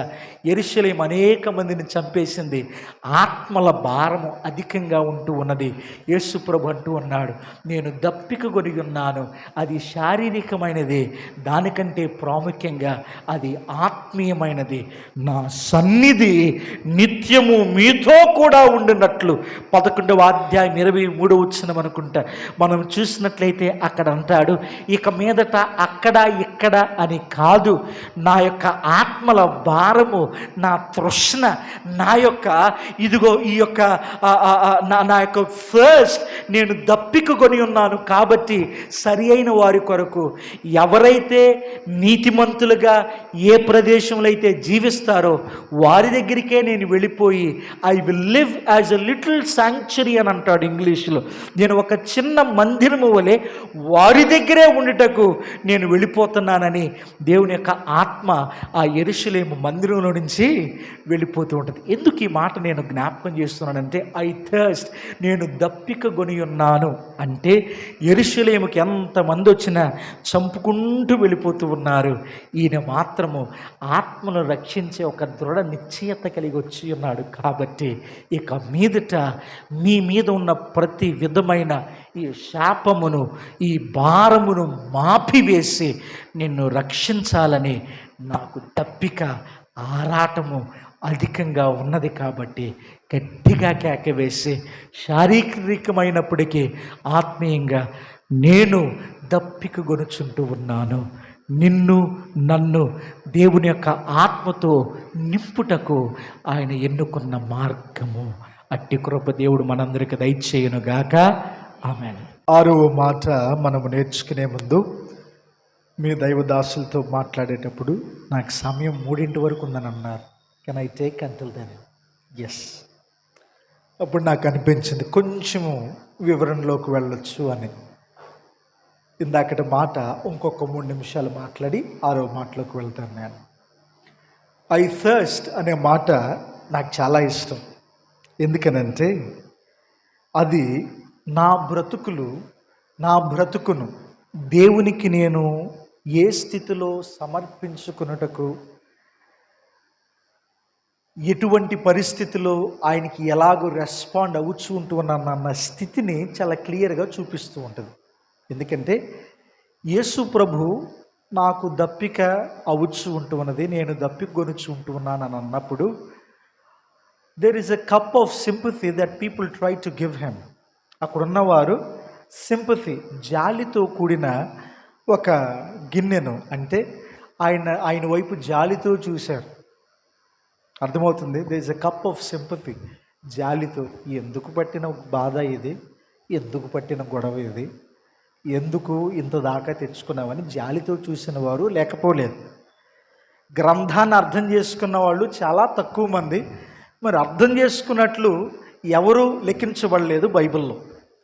దాని యొక్క లోతులలోనికి నేను వెళ్ళడం లేదు. There is a cup of sympathy. There is something called cup of మాకరీ. అంటే వ్యంగ్యంతో కూడిన, నాకు దాహముగా ఉన్నది అని అన్నప్పుడు వ్యంగ్యంతో కూడిన మాటలు మాట్లాడిన వారు అక్కడ లేకపోలేదు. ఆ పరిస్థితిని చూసి ఎందుకు పట్టిన కర్మ అని సింపతి చూపించేవాళ్ళు, అదొక స్పందన. ఇంకొక స్పందనేమో వ్యంగ్యంగా నీకు జరగాల్సిందే అని అర్థం చేసుకోలేక they had a cup of మాకరీ. వారే అక్కడ ఉంటూ ఉన్న సోల్జియర్స్.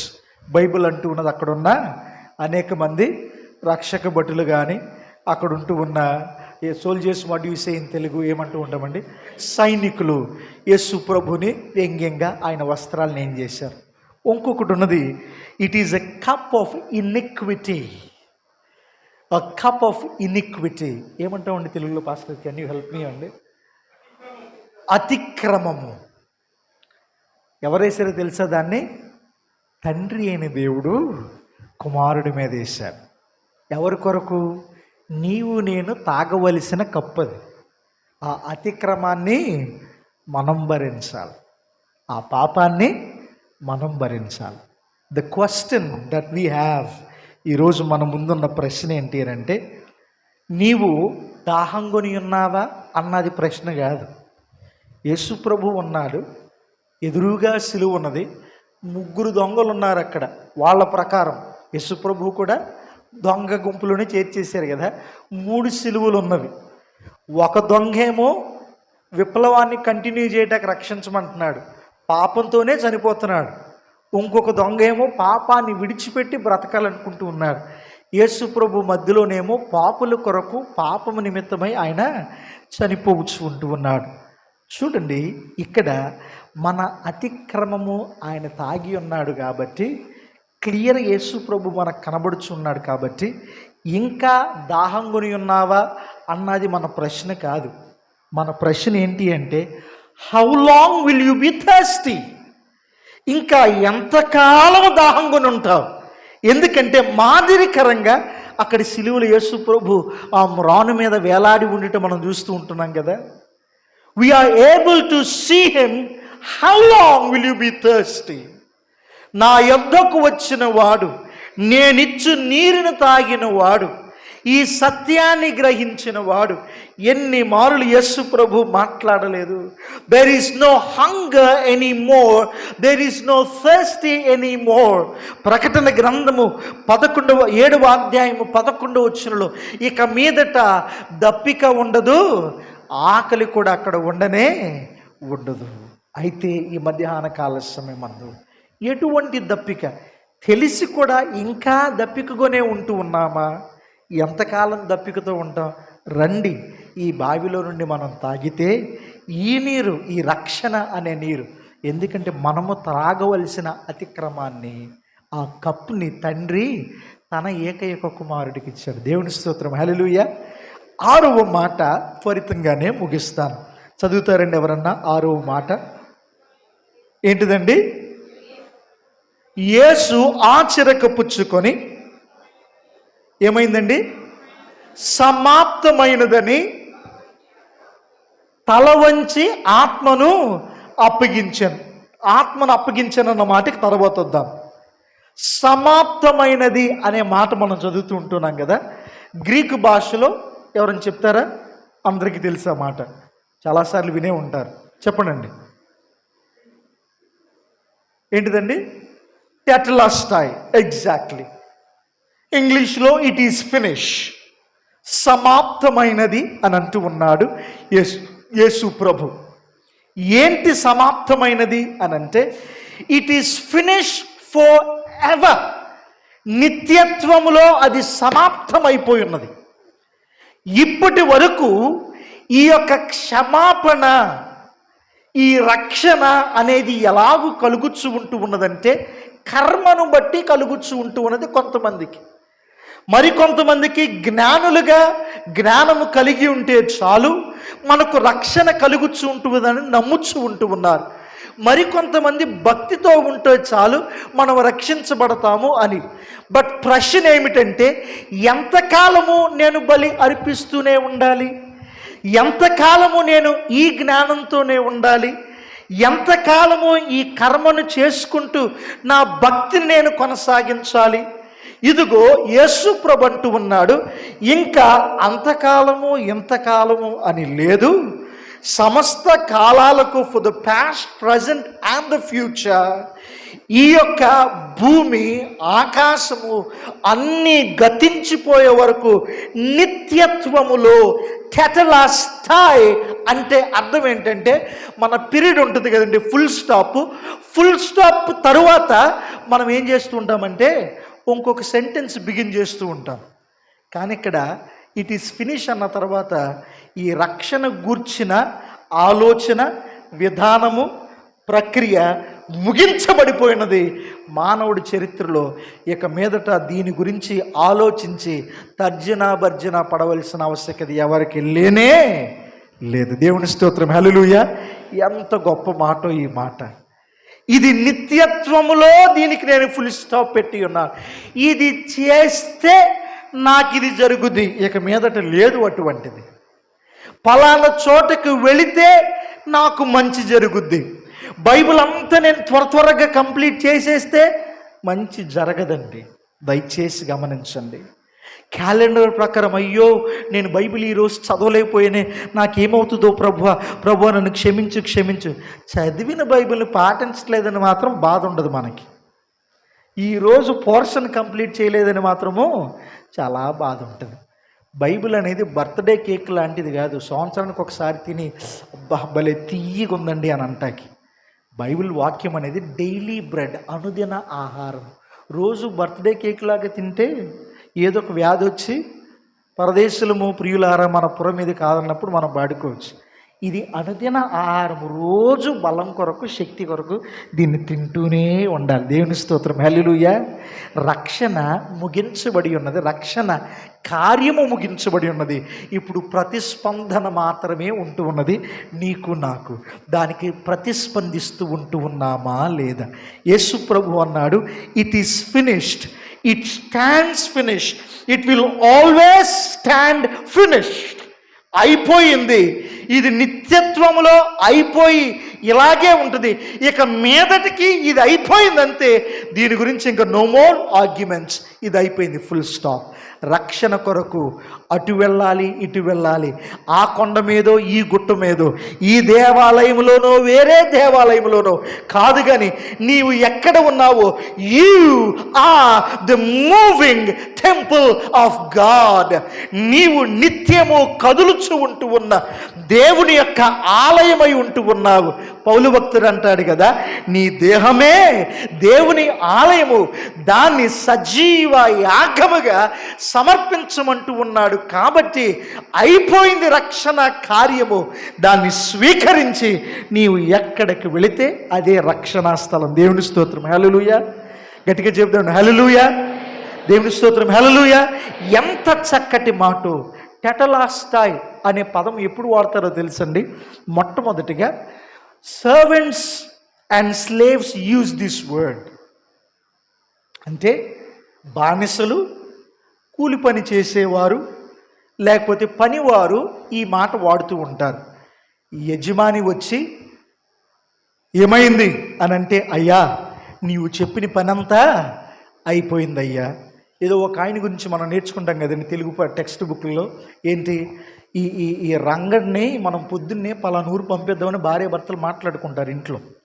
ఈ రంగడు ఏం చేస్తాడంటే భార్య భర్తల మాటలు వింటాడు. రాత్రి పొద్దున్నే భార్య భర్తలు లేచి, మరి పలానా పని మీద పంపిద్దాం అనుకున్నాం కదా, రంగడితో మాట్లాడదామని లేచి రంగడి కోసం వస్తే కనపడ్డు. 1 గంట 2 గంటల తర్వాత వచ్చేస్తాడు. ఎవరు? రంగడు.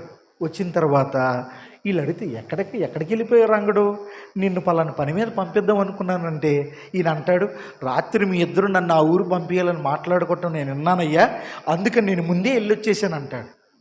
దేనికి వెళ్ళాలి నువ్వు? ఏ పని కోసం వెళ్ళాలి లేదు, ముందే వెళ్ళి వచ్చేసాడంట ఈయన కదా. ఈ మాట టెటలాస్టాయ్, ఇట్ ఈస్ ఫినిష్ అని ఈ సేవకులు వచ్చి వారి యాజకులతో లేకపోతే వారి యొక్క యజమానితో అంటారు, మీరు నాకు ఇచ్చిన పని పూర్తయిపోయింది, నాకు జీతభత్యం ఇచ్చేసేయండి అని అడిగి దాన్ని పరిపూర్ణంగా అయిపోయిన తర్వాత జీతం తీసుకునే టైంలో ఇదిగో పని అయిపోయింది శబాష్ అని ఆయన అన్న తర్వాత అప్పుడు టెటలాస్టాయ్ అని వాడతారు. ఇక ఆ పని చేయాల్సిన అవసరం లేనే లేదు. రెండవదిగా ఈ మాటను ఎవరు వాడతారంటే priests when they examine the lamb. అంటే దేవాలయంలోనికి వెళ్ళినప్పుడు యూదులు వారి యొక్క ఈ ల్యాంబ్ ఉంటుంది కదండి, గొర్రె పిల్లను, వారి యొక్క అర్పణను తీసుకువెళతారు కదా. ఈ గొర్రె పిల్లను తీసుకువెళ్ళిన తర్వాత ఇది సరి అయినదా లేదా, మత్సరము కలిగి ఉన్నదా కలిగి లేకుండా ఉన్నదా, ఇది చాలా ప్రాముఖ్యము. ఎందుకంటే it does not matter how much you give, ఎంత ఇచ్చేవన్నది దేవుడు పొరపాటును పట్టించుకోడండి, ఎలాగిచ్చేవన్నది చాలా important. How much I give is not a matter, but how I give it, what ever I give matters a lot. దేవునికి ఎలాగిస్తూ ఉన్నామనేది చాలా ఇంపార్టెంట్. అందుకని యాజకులు ఈ గొర్రె పిల్లను తీసుకున్న తరువాత బలి అర్పణ ఇచ్చే ముందు, ఎక్కడికండి, బలికి ఆ పీఠము దగ్గరికి తీసుకువెళ్ళే ముందు దాన్ని అంతా చెక్ చేసిన తర్వాత టెటలాస్టాయ్ అని అంటారు. దేవుని స్తోత్రం, హల్లెలూయా.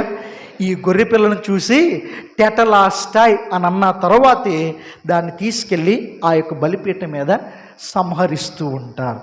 చూడండి, యేసు ప్రభు అదే పదము వాడాడు. ఎందుకో తెలుసండి, ఆఖరిగా బలి అర్పించవలసిన ఈ లోక కళ్యాణము కొరకు వచ్చిన గొర్రెపిల్ల ఈయనే. దేవుని స్తోత్రం, హల్లెలూయా. What a beautiful. ఇక మీదట మీరు బలులు అర్పించవలసిన అవసరము లేనే. ఇక మీదట మీకు మధ్యవర్తిగా ఉండి ఎవరు నీ బలిని చూసేవాడు లేడు. ఇక మీదట నీవు నీ దేవుడు మాత్రమే. కాబట్టి మీరు ఆలోచించవలసిన ఆవశ్యకత లేదు. ఎందుకంటే ఏ పాపము లేనివాడు, ఏ మత్సరము లేని ఈ గొర్రెపిల్ల లోక పాపములను తన యొక్క భుజము మీద మోసుకుంటూ ఉంటూ ఉన్నది. కాబట్టి ఇక మీదట బలి అర్పించవలసిన అవసరము లేనే. ఎంత బ్యూటిఫుల్ మాటో ఈ మాట. ఒక ఆర్టిస్ట్ చక్కగా ఆర్ట్ వేసిన తరువాత ఆ ఆర్టిస్ట్ అదంతా చూసిన తర్వాత అయిపోయింది అన్న తర్వాత కింద సంతకం పెడతాడు. అవునా కాదా? అయిపోయింది అన్న తర్వాత. ఇది నా గురించి నేను గొప్ప చెప్పుకోవటం దయచేసి నన్ను క్షమించండి. ఎందుకంటే నేను చదివేటప్పుడు, ఎప్పుడు స్కూల్లో చదివేటప్పుడు I had 7 national awards in my art వేసేటప్పుడు 7 నేషనల్ అవార్డ్స్ స్కూల్ లెవెల్స్లో వచ్చినాయి. ఆర్ట్ అంతా ఎగ్జామిన్ చేసిన తర్వాత మా లైబ్రరీకి వెళ్తే ఇప్పటికీ ఉంటుంది. ఐ రియలీ లవ్ ఎగ్జామిన్ చేసి నాకు ఇది వచ్చిన తర్వాత ఎక్స్ప్లెయిన్ చేసిన తర్వాతే సంతకం పెట్టమనేవాళ్ళు. దాని మీద ఆర్టిస్ట్ నువ్వని సంతకం పెట్టమనేవాళ్ళు. చూసారా, దేవుడు సృష్టిని చక్క నీట్గా చేసిన తర్వాత ఏ లోపం లేకుండా చేశాడు. పాపాన్ని బట్టి దాన్ని అంతా మనము పాడు చేసాము. మొట్టమొదట ఆర్టిస్ట్ ఆయనే. కాబట్టి ఇలా విడిచిపెట్టుకోలేను నేను అని ప్రేమించి ఈ ఆర్ట్ని ప్రేమించాడు. కాబట్టి ఆయన తన కొడుకు యొక్క రక్తంతోనే మన లాస్ట్కి ఆ ఆర్ట్నంతా చక్కగా చేసి ఇక మీదట మీరు బలి ఇవ్వాల్సిన అవసరం లేదు అని ఆయనే అల్టిమేట్ ఆర్టిస్ట్గా కొడుకు నీ కొరకు నా కొరకు ఇచ్చి ఇట్ ఈస్ ఫినిష్ అని అన్నాడు. దేవుని స్తోత్రం, hallelujah. No longer you need to do any art. I have my signature on your soul. ఈ మాట అన్నప్పుడు నాకు గూస్ బంప్స్ వస్తాయి. I have my signature on your soul. నీ ఆత్మ మీద నా సంతకము ముద్ర నేను ముద్రించి ఉన్నాను. ఇది రాజముద్ర. ఈ ముద్రను చెడపేవాడు ఎవడు లేనే. ఎవరు చెరుపుటకు ఎవరికి అధికారం లేనే.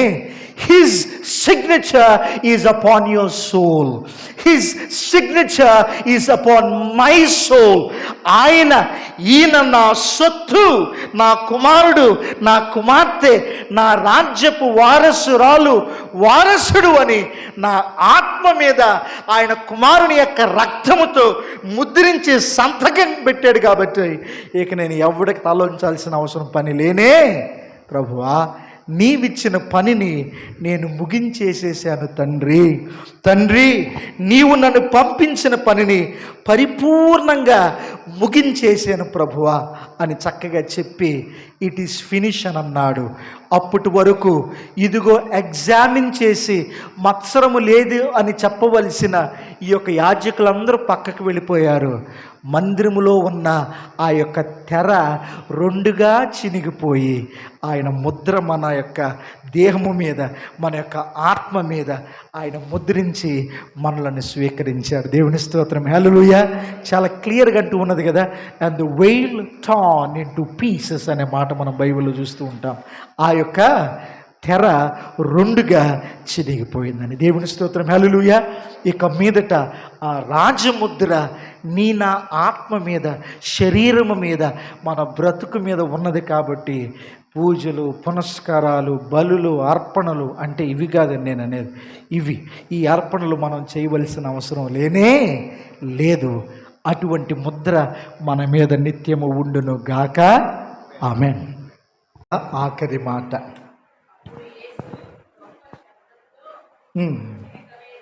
అందుకు యేసు గొప్ప శబ్దముతో కేక వేసి, తండ్రి, మీ చేతికి నా ఆత్మను అప్పగించుకొనుచున్నాను అనెను. హల్లెలూయా. ఎంత గొప్ప మాటో ఇది. యేసు ప్రభు మాట్లాడిన ఆఖరి మాట సిలువలో సమాప్తమైనది అన్న తర్వాత తన యొక్క ఆత్మను అప్పగించాడు. మనం నేర్చుకున్నాం కదా, మొట్టమొదట తండ్రితో మొదలుపెట్టాడు. మధ్యలో నా దేవా నా దేవా నా చేయి నన్ను ఎలా విడిచితివి అని దేవుడు అనే యొక్క మాటతో సంబోధించాడు. ఆఖరిలో మరలా తనకున్న బంధాన్ని విడిచిపెట్టక ఏదేమైనా సరే నా తండ్రి అని చక్కగా యేసు ప్రభు మరలా తండ్రి అని పిలిచాడు. ఈ మాట నాకు చాలా ఇష్టమైన మాట. మనం అక్కడ కాంటెక్స్ట్ అంతా చూడొచ్చు. మనం కాంటెక్స్ట్ అంతా దయచేసి అంతా చదువుదామండి. 44 వచనం నుండి 46 వచనం వరకు. అప్పుడు రమారమి మధ్యాహ్నం ఆయను, అది మొదలుకొని 3 గంటల వరకు ఆ దేశమంతటి మీద చీకటి కమ్మెను. సూర్యుడు అదృశ్యుడాయను. ఏంటండి? ఏం తెరండి? గర్భాలయపు తెర. అప్పుడు యేసు గొప్ప శబ్దముతో కేకవేసి, తండ్రి నీ చేతికి నా ఆత్మను అప్పగించుకొనుచున్నాను అని. దేవుని స్తోత్రం. హల్లెలూయా. ఇది కాంటెక్స్ట్ అండి. మధ్యాహ్నము 3 గంటలైంది. సడన్గా చీకటి అయిపోయింది. మొత్తము చీకటి అయిపోయింది. మనకి ఇక్కడ దేశమంతటా అని ఉన్నది కదా. గ్రీక్ భాషలో upon the surface of the earth అని ఉంటుంది. అపాన్ ఆల్ ది ఎర్త్ అని ఉంటుంది. అంటే భూమి మీద అంతటా అని ఉంటుంది. ఇంకా లోతుగా చదివితే సృష్టి మొత్తం రెస్పాండ్ అయిపోయింది. అంతే యేసు ప్రభు యొక్క విడుదల టైంలో సృష్టి అంతా రెస్పాండ్ అయింది. ఎంత బ్యూటిఫుల్గా మనం ఇది చూడొచ్చు.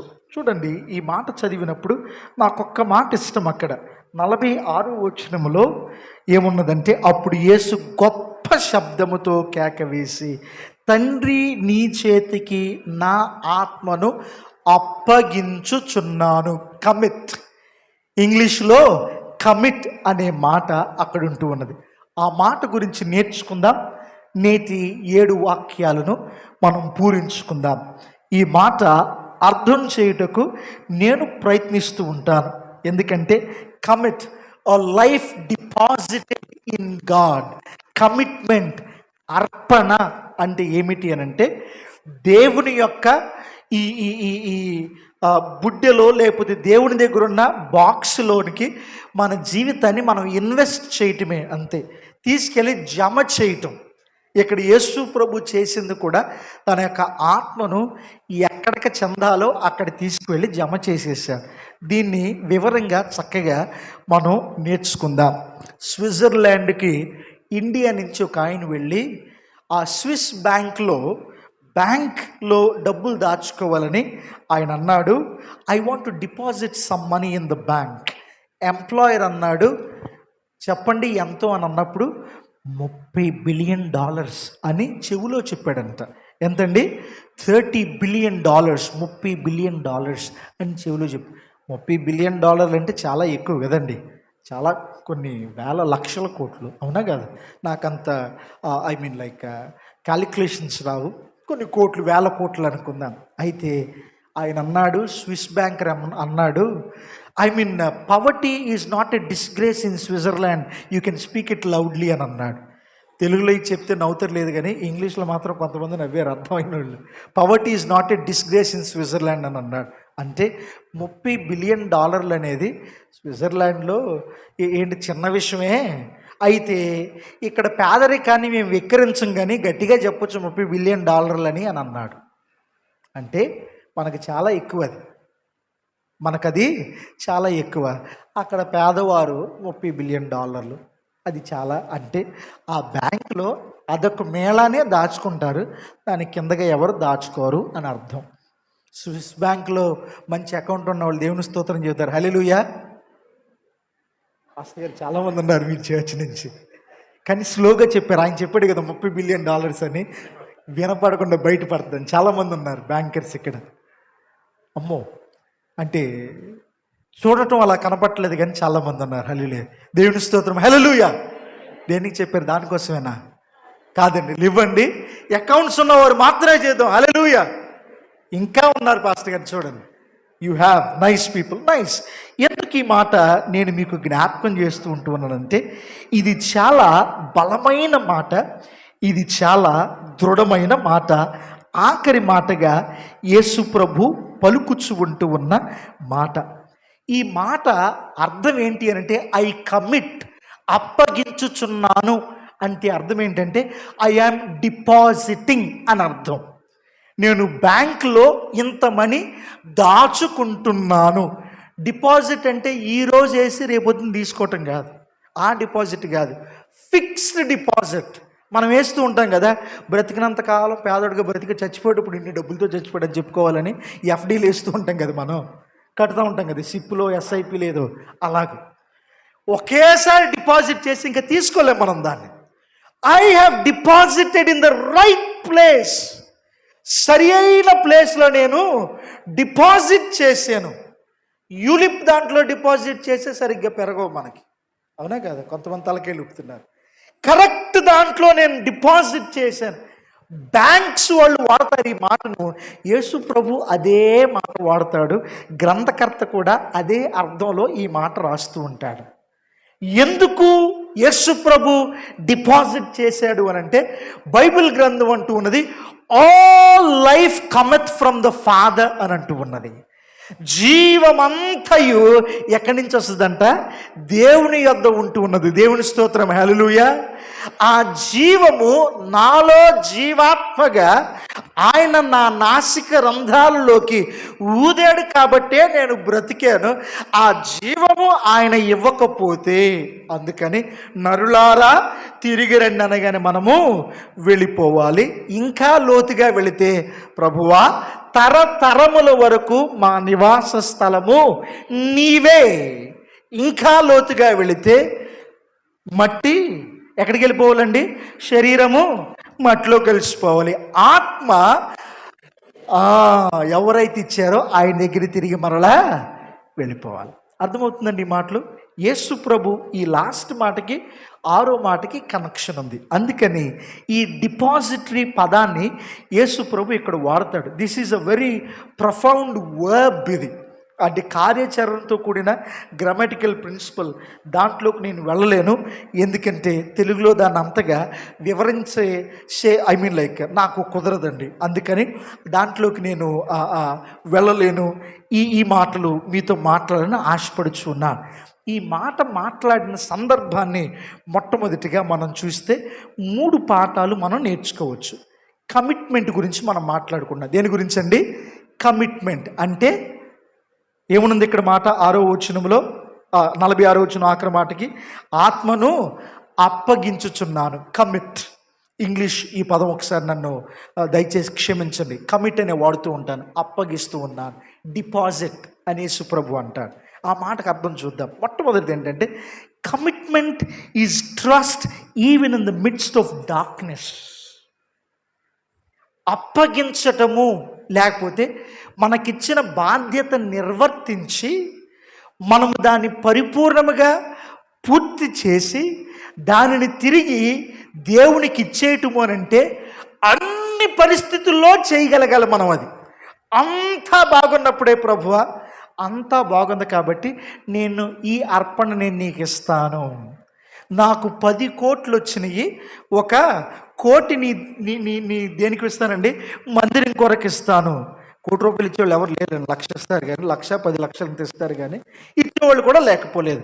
ఎవరిని తీసివేయట్లేదు నేను.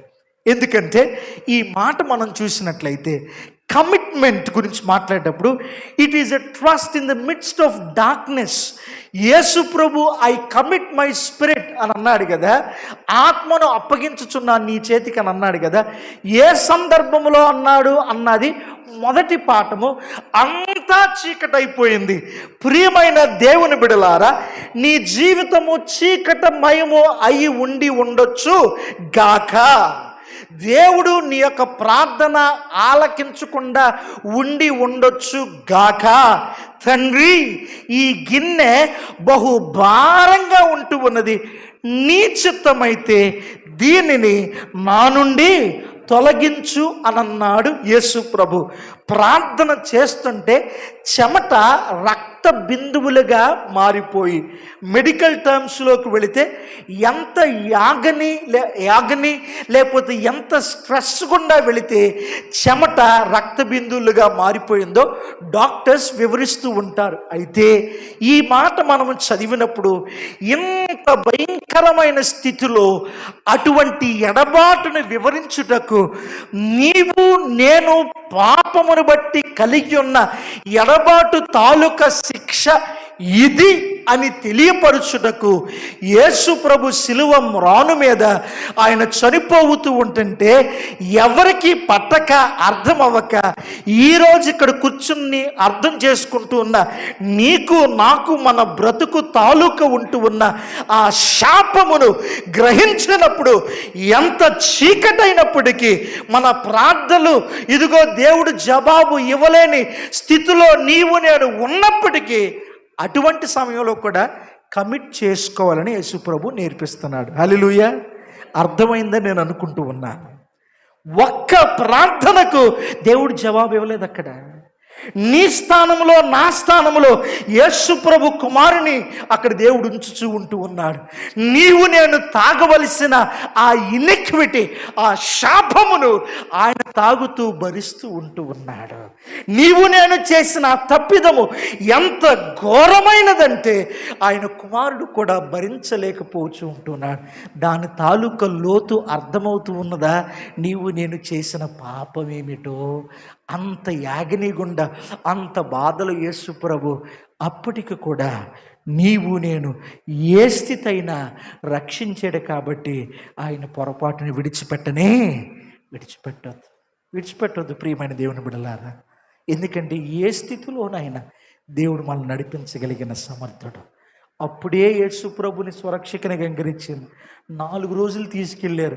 8 గంటల కళ్ళకి గంతలు గట్టి గోదావరి కని దాటించి ఆ అడవిలో నడిపించుకుంటా తీసుకెళ్ళారు. ఎప్పుడు చంపేస్తారో తెలియదు. మాట్లాడుతూనే ఉన్నారు. నన్ను కెమెరా ఉంది నా దగ్గర ఉన్న ఆ యొక్క కెమెరా అడాప్టరు, ఆ ఛార్జర్ పడిపోయింది ఎక్కడో నడుచుకుంటూ వెళ్ళేటప్పుడు. 3 రోజులు పట్టింది. నేను ఎవరికి ఏమి పంపించానో నా దగ్గర చెప్పించడానికి 3 రోజులు పట్టింది వాళ్ళకి. సడన్గా ఆ కెమెరా ఛార్జర్ కొనుక్కుని వచ్చిన తర్వాత 4వ రోజు వాళ్ళు చూసిన తర్వాత ఫొటోస్ గుండా అలాగే వెళుతూ ఉంటుంటే సడన్గా ఒక ఆయన ఫోటో కనబడింది. ఆయన నెంబర్ తీసి వారు కాల్ చేశారు. పాలన్నా, నీ ఫోటో ఏంటన్నా ఈయన పక్కన ఉంది అని అంటే, ఎవర్రా అని అంటే పలానా ఆయన అంటే, అరే ఆయన ఎందుకు పట్టుకెళ్ళారు, ఆయన నా పాస్టర్ గారు అని అన్నాడు. ఆయన నక్సలైట్ అని నాకు తెలియదు. ఆయన ఇంట్లో 3 సంవత్సరాల నుంచి ప్రార్థన పెడుతున్నాను వరంగల్లో. నేను నక్సలైట్ల హెడ్ అని కూడా నాకు, ఎందుకంటే ఆయన పిహెచ్డి చేశాడు ఫిజిక్స్లో పిహెచ్డి ఉస్మానియా యూనివర్సిటీలో. ఆయన నల్లి నక్సలైట్గా ఉన్నాడు. ఆ ఒక్క ఫోటో దేవుడు నన్ను బయటేసి అదే 8 గంటలు మళ్ళా చీకట్లో నడిచాను. నేను బస్కి రాళ్ళు అడ్డేసి ఛత్తీస్గఢ్ నుంచి వచ్చే బస్సుని ఆపి ఆ చట్టి అనే ప్రదేశంలో కొంట, చట్టి, చింతూరు, భద్రాచలం అవతల ఆపి, బస్ డ్రైవర్ రేపొద్దు నువ్వు ఇటే వస్తావు, పాస్టర్ గారిని జాగ్రత్తగా ఎక్కడ దింపు, విజయవాడలో దింపు, పాస్టర్ గారు ఈ సీట్లో నుంచి మీరు కథలో ఇక్కడే కూర్చొని, ఇది మెయిన్ సీట్ అని నన్ను కూర్చోబెట్టారు. చక్కగా ఎందుకు ఈ మాటలు చెప్తున్నానంటే గుండె అలా కొట్టుకునేది నాది. కానీ చాలా హ్యాపీగా ఉంది. ఆ 4 రోజులు మంచి భోజనం పెట్టారు, చాలా మంచి భోజనం పెట్టి చాలా చక్కగా చూసుకున్నారు. ఏ స్థితిలోనైనా దేవుని ఎడబాటు నీవు నేను పొరపాటు చేయకూడదు. అంతా బాగున్నప్పుడు కాదు, అంతా చీకటమయమైనప్పుడు కూడా, when life is clear, when prayers are answered, అన్ని ప్రార్థనలు మనకు దేవుడు జవాబిచ్చేటప్పుడు మాత్రమే కాదు, దేవునితో మనం వడంబడిక చేసుకోవాలి, మన ఆత్మను అప్పగించాలి. అంతా సైలెంట్గా ఉన్నప్పుడు, మనకున్న నిరీక్షణ అంతా మనం కోల్పోతున్నప్పుడు కూడా దేవునికి ఏం చేయాలంటే మనకు మనం సమర్పించుకోవాలి. దేవుని స్తోత్రం, హల్లెలూయా. ఎట్టి రీతిలో అసలు తండ్రి పాపం ఈయనకి జవాబు ఇవ్వడం లేదు. అయినా ఆ బంధాన్ని విడిచిపెట్టలేదు. ఆ అప్పగింతను మాత్రం యేసు ప్రభు మర్చిపోనే దాన్నే హోప్ అంటారు, నిరీక్షణ. హల్లెలూయా, నిరీక్షణ. ఒకసారి చెప్దామా, నిరీక్షణ. నిరీక్షణ టిక్వ అని అంటారు హెబ్రీ భాషలో. అంటే ఏంటో తెలుసా? చిన్న పిల్లవాడు ఏంటిదండి, గాలిపటాన్ని ఎగరేస్తూ ఉంటుంటే ఆ దారము వెళ్ళి అది మేఘాలలోకి వెళ్ళిపోయి కనబడదు మనకి. పక్క నుంచి వెళ్ళేటప్పుడు వీడేంటి పైకి చూస్తున్నాడు, మెడ నొప్పి రావడం లేదా, గాలిపటం లేదు కదా, ఇంకా వదిలేసేయచ్చు కదా అని మనం అనుకుంటాం పక్కన వెళ్ళేవాళ్ళు. కానీ ఆ గాలిపటాన్ని పట్టుకున్న వాడికి మాత్రమే తెలుస్తుంది. కనబడకపోయినా ఆ దారం తాలూకా ఆ vibration, he will sense and feel the tension between the kite and his hand. That little thin thread, చాలా పల్స్గా చిన్నగా థ్రెడ్ ఉంటుంది కదా, కనబడదు కానీ పట్టుకుని ఉన్నాడు కాబట్టి ఆ టెన్షన్ చేతిలో, ఆ వైబ్రేషన్ తెలుస్తూ ఉంటుంది. పెద్ద పెద్ద గాలిలో వస్తాయి, ఇలా తుంపితే ఆ దారము తునిగిపోతుంది కదండి, రెండుగా విడిపోతుంది. కానీ ఎంత గాలి వచ్చినా ఆ రెండిట్లకి కనెక్షన్ ఉంది కాబట్టి పొరపాటున గాలిపటాన్ని ఏమి చేయలేవు, తెంపలేవు. అదే నిరీక్షణ అని అంటాడు హెబ్రీ భాషలో. దేవుని స్తోత్రం, హల్లెలూయా. ప్రపంచం అంతటికీ కనపడకపోవచ్చు, ఎంత చేసినా ఆ స్థితిలోనే నీ ఉండి ఉండొచ్చు, అదే పరిస్థితిలో ఉండి ఉండొచ్చు. కానీ దేవునికి సమర్పించుకున్నావు కాబట్టి ఆ బంధాన్ని బట్టి యేసు ప్రభువుకు తెలుసు, ఈ టైంలో, ఈ చీకటిలో, లోకమంతా చీకటైపోయినా కానీ నా తండ్రి నా చేయి విడిచిపెట్టి ఉన్నప్పటికీ ఇదిగో నా బంధాన్ని తాలూకా విశ్వాసము, నిరీక్షణ నాకు తెలుసు కాబట్టి తండ్రి నా యొక్క ఆత్మను నీకే అప్పగించుచుంటూ ఉన్నాను. I commit my spirit to you. ఇది నా విశ్వాసము, నా నిరీక్షణ.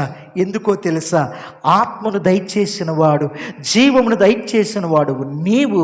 అది నీ దగ్గర అయితే బ్యాంకులో సేఫ్గా ఉంటుంది. దేవుని స్తోత్రం, హల్లెలూయా. బాధని భరించలేక యేసు ప్రభు ఆయన యొక్క ఆత్మను విడిచిపెట్టట్లేదు. ప్రియమైన దేవుని బిడ్డలారా, పనిని పూర్తి చేశాడు కాబట్టి మరలా తీసుకెళ్ళిపోయి ఇన్వెస్ట్ చేసేస్తున్నాడు. దేవుని స్తోత్రం, హల్లెలూయా. ఎంత గొప్ప మాట. ఇంగ్లీష్లో ఉంటుంది, faith is not proven in light, it is forged in the darkness అని అంటారు. విశ్వాసం అనేది వెలుతురులో దాని యొక్క ఔన్నత్యము, దాని యొక్క గొప్పతనం తెలియదు. కానీ చీకటిలో అది ఎలాగైతే ఫామ్ అవుతూ ఉంటుందో, బాధలో, శ్రమలో ఎలాగ విశ్వాసం రూపుదిద్దుకుంటుందో, దాని యొక్క దృఢత్వము, దాని యొక్క లైక్ ద న్యూట్రియంట్స్ అన్నీ ఆ చీకటిలోనే, ఆ బాధలోనే తెలుస్తుంటుంది. దేవుని స్తోత్రం, హల్లెలూయా. యేసు ప్రభు నీ కొరకు, నా కొరకు బాధను అనుభవించాడు. Commitment is a surrender of completion and not defeat. అంటే ఆయన యొక్క ఆత్మను అప్పగించాడు కదా, పనంతా పూర్తి చేసుకున్న తరువాత ఆత్మను అప్పగించాడు. కానీ నేను ఓడిపోయాను, నేను చనిపోతున్నాను, ఇక నా ఆత్మను అప్పగించేస్తున్నానని యేసు ప్రభు అక్కడ ఆత్మను అప్పగించలేదు. మూడవదిగా, ఆఖరి పాఠంగా మనం నేర్చుకోదగింది ఏంటి అంటే, commitment is filial trust, a child resting in the father. ఎప్పుడైతే యేసు ప్రభు తన యొక్క ఆత్మను తండ్రికే అప్పగించాడో, ఒక కుమారుడు తండ్రి మీద ఆధారితమై ఎంత బాగా నమ్మి, నీ దగ్గర అయితేనే నేను చక్కగా ఉంటాను, నీ దగ్గర అయితేనే నేను నిత్యత్వంలో బ్రతుకుతాను, ఎలాగైతే అప్పగిస్తాడో అలాగ అప్పగించాడు. ఉదాహరణ చెప్తాను. నా కుమారుడి చేయి పట్టుకుని టింపుని స్కూల్కి నేను అలా తీసుకువెళ్ళుచూ ఉంటూ ఉన్నాను. స్కూల్ అయిపోయిన తర్వాత ఇద్దరం కలిసి మరలా పక్కనే, 2 ఇళ్ళు పక్కనే నా ఇల్లు కాబట్టి అలాగ తీసుకొస్తూ ఉన్నాను. తీసుకొచ్చేటప్పుడు పెద్ద గాలి, ఆ గాలిలో కొమ్మలు ఇరిగిపోయి పడిపోతూ ఉన్నాయి. వాడు నా చేయి పట్టుకున్నాడు, ఎగురుతూ నడుస్తూ ఉంటూ ఉన్నాడు. 2nd class. అలాగ నడుస్తూ ఉంటుంటే ఒక చిన్న కొమ్మ రాగానే నేను సడన్గా చెయ్యి అడ్డు పెట్టాను, వాడికి తగలలేదు. అయినా నడుచుకుంటూ వెళ్తున్నాను. హే డాడ్, యూ సేవ్డ్ మీ అని అన్నాడు కదా. వాళ్ళకు కొంచెం ఇంగ్లీష్ పాష్గాను ఏదేదో మాట్లాడతారు కదా. డాడ్ అంటే ఇక్కడ నాన్న అని అనాలని చెప్పాను నేను. సరే నాన్న అంటూ ఉన్నాడు. నువ్వు నన్ను రక్షించేవని అన్నాడు. నాన్న జాగ్రత్తగా ఉండు, ఇరిగిపోయి పడిపోతాయనంటే, నో ప్రాబ్లం డాడ్, నేను నీ చేయి పట్టుకున్నాను కదా, నాకేమీ తగలదు అని అన్నాడు. అర్థమవుతుందండి? నో ప్రాబ్లం డాడ్, నేను నీ చేయి పట్టు, I have committed my security in to your hand. నా సెక్యూరిటీ అంతా నీ చేతిలో ఉంది, నేను దాన్ని నీకు అర్పించేశాను కాబట్టి నన్ను నువ్వు కాపాడుతావు, నాకేం కాదు. శారీరకంగా మనమే ఇంత ఆలోచిస్తే పరలోకమందున్న తండ్రి, దేవుని స్తోత్రం, హల్లెలూయా. యేసు ప్రభు అర్పణ ద్వారా మనకు నేర్పించిన పాఠాలు ఇవ్వండి. ఏంటో తెలుసా? మొట్టమొదటిదిగా, life is not a position. నాకు చక్కగా ఆత్మ ఉన్నది, జీవాత్మ నాలో ఉన్నది అని నీవు నేను గర్వపడొద్దు. ఎందుకంటే అది ఇచ్చిన వాడు దేవుడు. దేవుని స్తోత్రం, హల్లెలూయా. we are just stewards of breath. ఈ యొక్క లోకములో జీవించుటకు, ఈ సమయంలో బ్రతుకుటకు దేవుడు నీకు నాకు ఒక అవకాశం ఇచ్చాడు కాబట్టి మనం బ్రతికాం. దేవుని స్తోత్రం, హల్లెలూయా. నేను అంటాను, I am the story of God unfolding in time, space and history. నేను నా కొరకు బ్రతకటం లేదు కానీ, నా యొక్క కథను నేను బ్రతకడం లేదు కానీ, నా చరిత్రను నేను బ్రతకడం లేదు కానీ, దేవుని కథను బ్రతుకుటకు ఆయన జీవము నాలో ఉంచి ఈ టైం, స్పేస్ అండ్ హిస్టరీలో దేవుడు జీవించుటకు ఆయన సాక్షిగా నన్ను ఈ లోకానికి పంపించాడని నేను అంటూ ఉంటాను. అందునిమిత్తమై ఏ స్థితిలోనైనా దేవునికి సమర్పించుకుందాం. ఎందుకంటే జీవమంతా ఆయన దగ్గర నుంచి వచ్చింది, మరలా దాని యొక్క ముగింపు, డెస్టినేషన్ కూడా ఆయన దగ్గరికే వెళ్ళిపోవాలి. యేసు ప్రభు పనిని నిర్వర్తించి, తండ్రి నా ఆత్మను నీ చేతికి అప్పగిస్తున్నాను. తలలు ఉంచుకుందాం, ఆ చిన్న మాట ప్రార్థన చేసుకుందాం. ప్రభువా, 150 సుదీర్ఘమైన వత్సరములను మా సంఘమును, మా దేవాలయమును, మా ప్రాంతమును, ప్రదేశమును, నశించుచూ ఉంటూ ఉన్న ఈ ప్రదేశమును వెదికి రక్షించి నీ బిడలను ప్రభువా నీవు పంపించి ఉన్నావు. నేను పొందవలసిన ఆ దెబ్బలు, నేను తాగవలసిన ఆ పాపభూయిష్టమైన శాపగ్రస్తమైన ఆ యొక్క ఓ ప్రభువా భారమును నా కొరకు నీవు సిలువ మ్రాను మీద మోసి ఉన్నావు. సిలువ మ్రాను మీద నీవు మోసి ఉన్నావు. ఈ దినము ప్రభువా, ఆంధ్ర బాప్టిస్ట్ చర్చ్ సంఘముగా మేమందరము కూడి ఈ సన్నిధిలో నిన్ను ఆరాధిస్తూ ఉంటూ ఉన్నామంటే కేవలము నీ కృపే ప్రభువా. నేను తాగవలసిన శాపమును మీరు నా నిమిత్తము నా స్థానములో తాగి ఉన్నారు. తండ్రి యొక్క ఎడబాటుకు గురి అయి ఉన్నారు ప్రభువా. మీరు ఎందుకు? ఎడబాటు ద్వారా కలిగిన మరణము, నిత్య నరకము, నన్ను దాని కొరకు నీవు సృజించలేదు ప్రభు. You did not create me in the first place for that. నీ స్వారూప్యములో నీ యొక్క మహిమను నాకు దయచేసి నీ సొత్తుగా ఉండుటకు నీవు నన్ను ఏర్పాటు చేసావు. That's reason why you do not want me to completely go bankrupt. That's the reason why you've taken all my pain, bore it on your shoulders. నీ భుజ స్కంధముల మీద దాన్ని మోసుకొని ఉన్నా. ప్రార్థన చేసుకుందామా?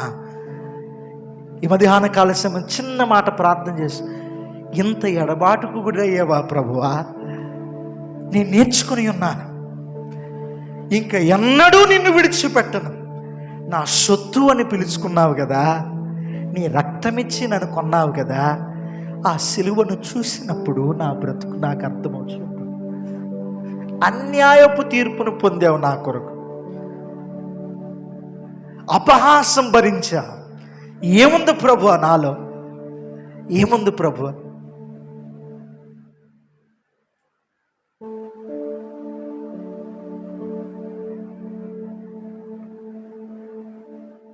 ప్రార్థన చేసుకుందాం, అందరం ప్రార్థన చేసుకుందాం. ఈ ఒక్క చరణం పాడుకుందాం. ఏముంది నాలో నీ పరిశుద్ధత లేదే, అయినా నన్ను ప్రేమించితివే, ఎందుకో ఈ ఘోర పాపిని చేరదీశావు ప్రభువా. ఏముంది నాలో నీ పరిశుద్ధత లేదే, అయినా నన్ను ప్రేమించితివి. పాడదామా? ఎందుకో ఈ ఘోర పాపిని చేరదీసావు ప్రభువా. పాడదామా? ఏముంది నాలో నీ పరిశుద్ధత లేదే, అయినా నన్ను ప్రేమించితివి. అన్యాయపు తీర్పు పొందవనాకై అపహాసం భరించవా. ఆదరణ కరువై బాధింపబడియు నీ నోరు తెరువలేదా. అయినను నన్ను ప్రేమించావు, కరుణించావు, నన్ను విడిపించావు. అయినను నన్ను కరుణించావు, ప్రేమించావు, నన్ను విడిపించావు. ఏముంది నాలో నీ పరిశుద్ధత లేదే, అయినా నన్ను ప్రేమించితివి. ప్రభువా, ఈ మధ్యాహ్న కాల సమయమందు నీ మ్రానును చూసినప్పుడు ప్రభువా, నేను భరించవలసిన పాపము నీ మీద మోసి ఉన్నావు. ఏమున్నదని ప్రభువా నన్ను ప్రేమించావు, ఏమున్నదని ప్రభువా నా కొరకు ఇంత భారము భరించావు. నీ సొత్తుగా స్వీకరించుటకొనుకే ప్రభువా ఈ మధ్యాహ్న కాల సమయమందు ఏ స్థితిలోనైనా నన్ను నేను అర్పించుకున్నటకు కృప చూపించండి. నీ బిడ్డగా జీవించుటకు నీ సిలువను చూసినప్పుడు నాకు కృపను దయచేయమని సంఘమును, సంఘ సరిహద్దులను, నాయకులను, నీ సేవకులను, ప్రతి కుటుంబాన్ని యేసు నామములో దీవించమని ప్రాధేయపడొచ్చు. సాతాను వాడి యొక్క కుయుక్తి ఆలోచన వీరి మీద ఎన్నడూ లేకుండా ఉండును గాక అని ప్రార్థన చేయొచ్చు. ఈ స్థలములో నీ చిత్తము మాత్రమే జరిగించబడును గాక. నీవు మాత్రమే మహిమ పొందమని యేసునామములో ప్రార్థించి వేడుకొనుచున్నాము మా పరమ తండ్రి. ఆమేన్. గట్టిగా చెప్దాం ఆమేన్. ఆమేన్. మా తండ్రి, నీ నామం పరిశుద్ధపరచబడునుగాక, నీ రాజ్యం వచ్చునుగాక, నీ చిత్తం పరలోకమందు నెరవేరినట్లు భూమి అందు నెరవేరునుగాక. మా అనుదిన ఆహారం నేడు మాకు దయచేయము, మా రుణస్థులను క్షమించిన ప్రకారం మమ్మల్ని క్షమించుము, మమ్మల్ని శోధనకి తేక కీడును తప్పించుము. ఎందుకనగా రాజ్యము, బలము, మహిమ నిరంతరము నీవైనావు తండ్రి. ఆమేన్. తొట్టెలకుండా మిమ్మును కాపాడుటకును, తన మహిమ ఎదుట ఆనందముతో నిర్దోషులుగా మిమ్మల్ని నిలబెట్టుటకును, మన తండ్రి అయిన దేవుని ప్రేమ, కుమారుడైన యేసుక్రీస్తు యొక్క కృప, పరిశుద్ధాత్మిక అన్యోన్య సహవాసం ఇక్కడ చేరిన మనకందరకును, మన కుటుంబములకును, సంఘమంతటికిని సదాకాలము తోడే ఉండునుగాక. ఆమేన్.